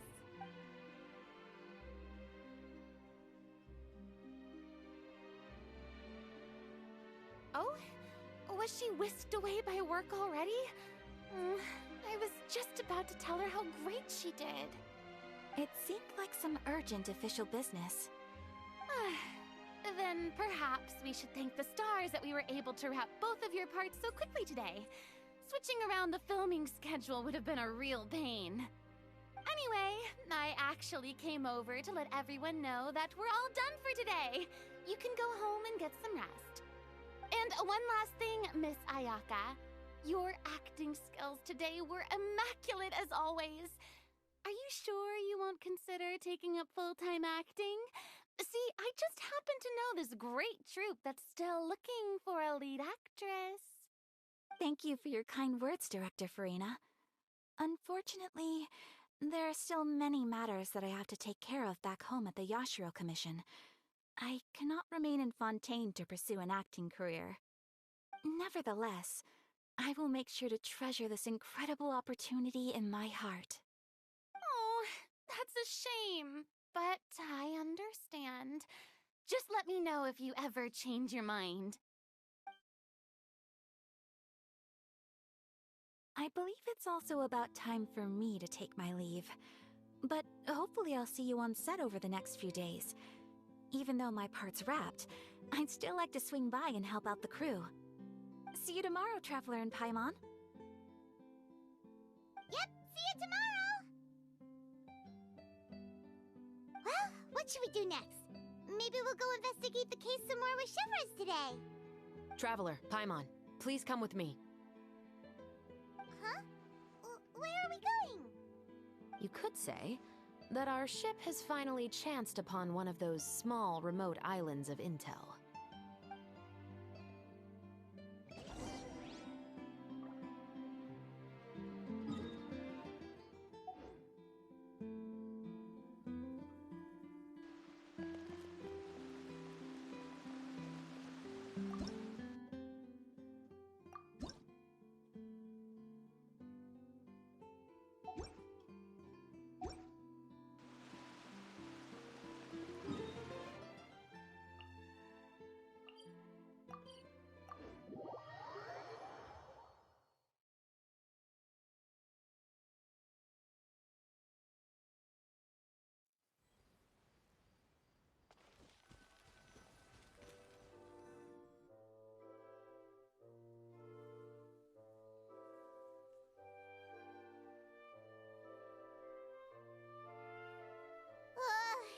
Paimon's exhausted.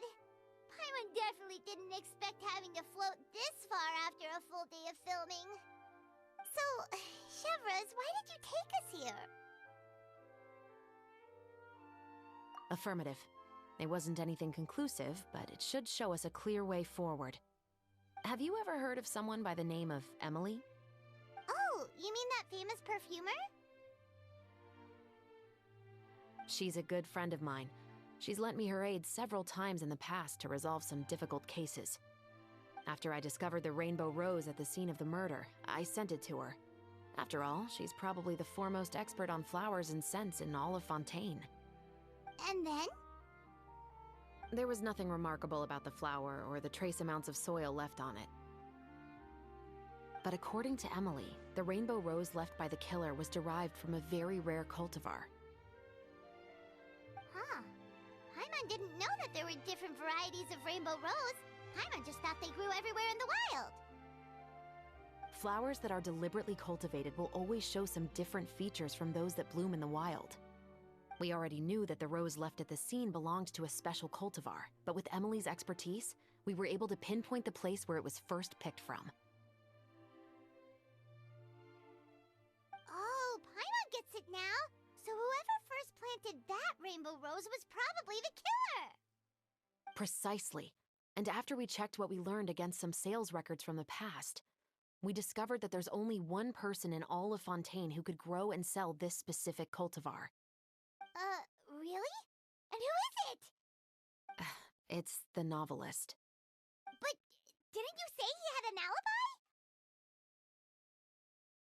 To be clear, I haven't changed my mind about him. I still don't think he was the one who pulled the trigger. However, that doesn't mean the true culprit never visited him at his home or never purchased a rainbow rose from his garden. Whatever the case, we will have to confirm a number of things with him. So you mean the next place we need to go is... Yes, we're going to pay him a visit at his home.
That should be his house.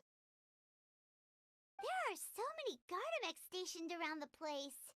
That's pretty unusual, right? According to what he told me last time we spoke, he hired them so he won't be harassed or disturbed. Huh. So there are a lot of flowers in his garden, but Paimon doesn't think we'll be able to pick one without alerting the Gardamex. Right. Which is exactly why I think there has to be a special connection between him and the killer. So, should we knock? Just wait here for now. I'd like to take care of a number of those Gardamex first. But they're so far away. How are you planning to do that? Don't forget, Paimon, I'm actually the real-life captain of the Musketeers.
All clear. Let's go. Wait! Paimon's a little nervous now that we know he could be the killer. Can we go over our plan of action again? I'll go knock on the door and make sure it's safe inside. Once we're sure that we're in the clear, I'll ask him to come with us for a quick round of questioning at the guard's headquarters. But can't we just arrest him? We still have no evidence that he's the killer, or that he lent the killer any direct aid. Still, it would be appreciated if you could pick a rainbow rose from his garden for me while I'm talking to him. It'll help the Marashose Phantom confirm Emily's theory. Sure, no problem. Just be careful, Chevros.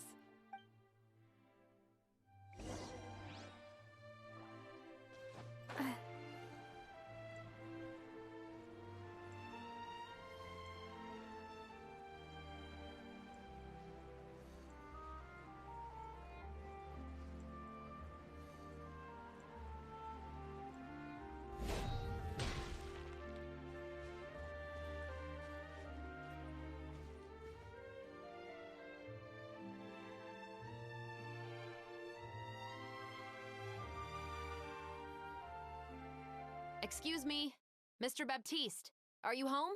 Who could it be at this hour? Oh, it's you, Officer Chevros. Would you mind accompanying me to the guard's headquarters, Mr. Baptiste? We would like to ask you some questions about a case. Oh, is it still regarding the murder case from before?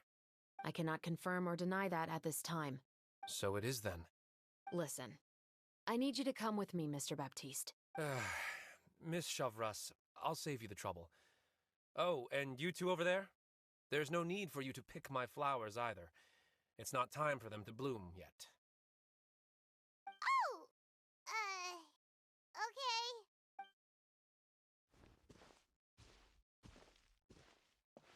By saving me the trouble, you mean... I will confess. I was the killer. Huh? He just admitted he's guilty! Please relax, everyone. I'm not armed. The musket you're looking for has been buried in my backyard. Then it's my responsibility to inform you, Mr. Baptiste, that everything you say right now will be used as evidence for the inevitable trial. Yes, I am perfectly aware of that. I must say, I hate this feeling. Oh? Is it because I confessed? Or because you've been proven wrong?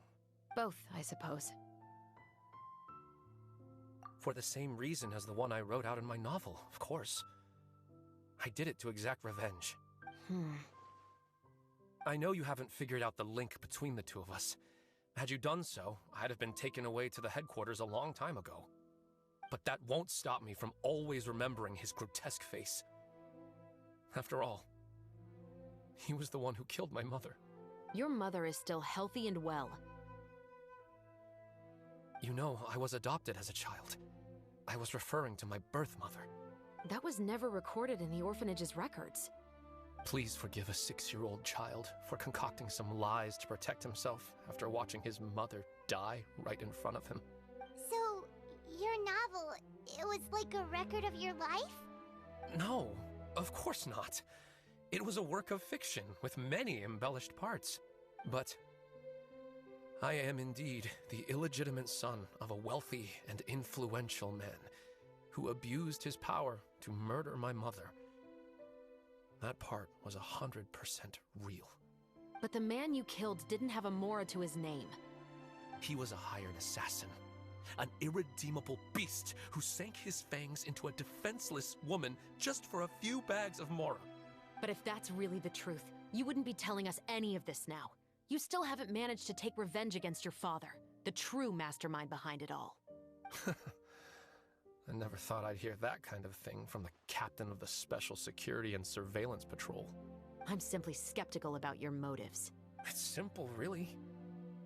I've grown tired of everything and don't want to shoulder this burden anymore. You may have considered me too soft to pull the trigger. Well, as it turns out, you are exactly right. I've become overwhelmed by the aftermath of the murder. So you're going to call a stop to your revenge, just like that? The true mastermind is too rich and too powerful for me. I've accepted that I will never be able to avenge my mother alone. And so what? The characters in your book never gave up. Now, Officer Shavras, I'm the one who has killed a man, aren't I? Are you trying to convince me to commit another crime? What's your father's name? How do you plan to prove the veracity of all of your claims? Well,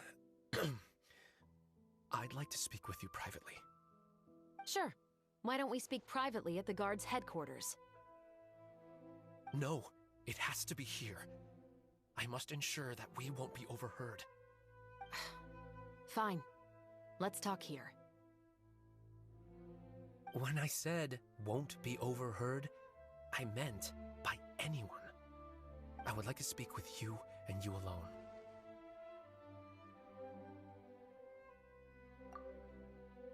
Thanks. I appreciate it. Please stay safe, Shavras. All right. Let's hear it. Will you really believe what I'm about to say? Well, that depends on what you're going to tell me. Fair enough. Fair enough. Then listen closely.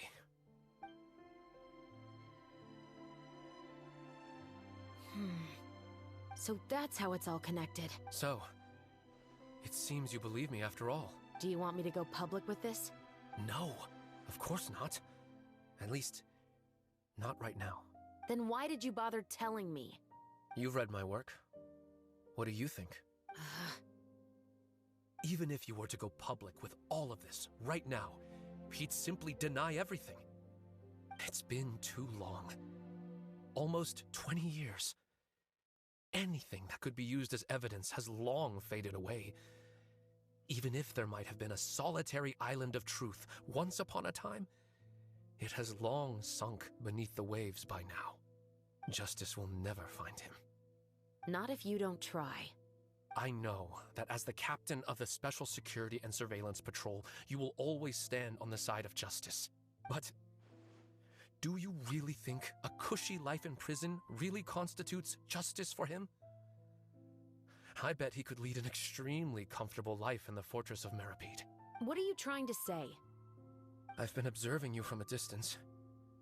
Your portrayal of the musketeer was exquisite. Pull the trigger of justice against him. Let the villain get what he deserves. You want me to let you go so you may complete your revenge? No, Officer Shavras. I know that would be impossible. No. What I'd like is for you to perform the deed on my behalf. Oh, Shavras sure is taking her time. What could they be talking about anyway? Oh, Paimon's worried. What if he decided to attack her?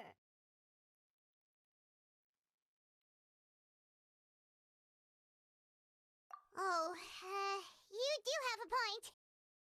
Still, do you have any idea who the rich person might be? And why the novelist doesn't want us to hear what he's saying to Chevreuse? Sorry to keep you waiting, you two. Hey, how did your talk go?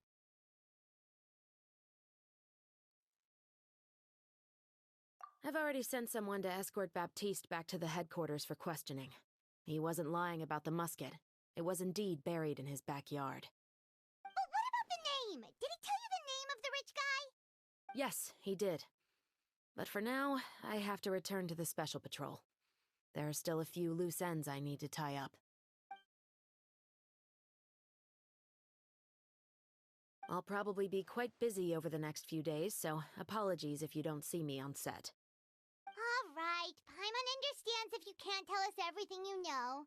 We'll just keep an eye on the Steambird then. Actually, there's still something else I need your help with.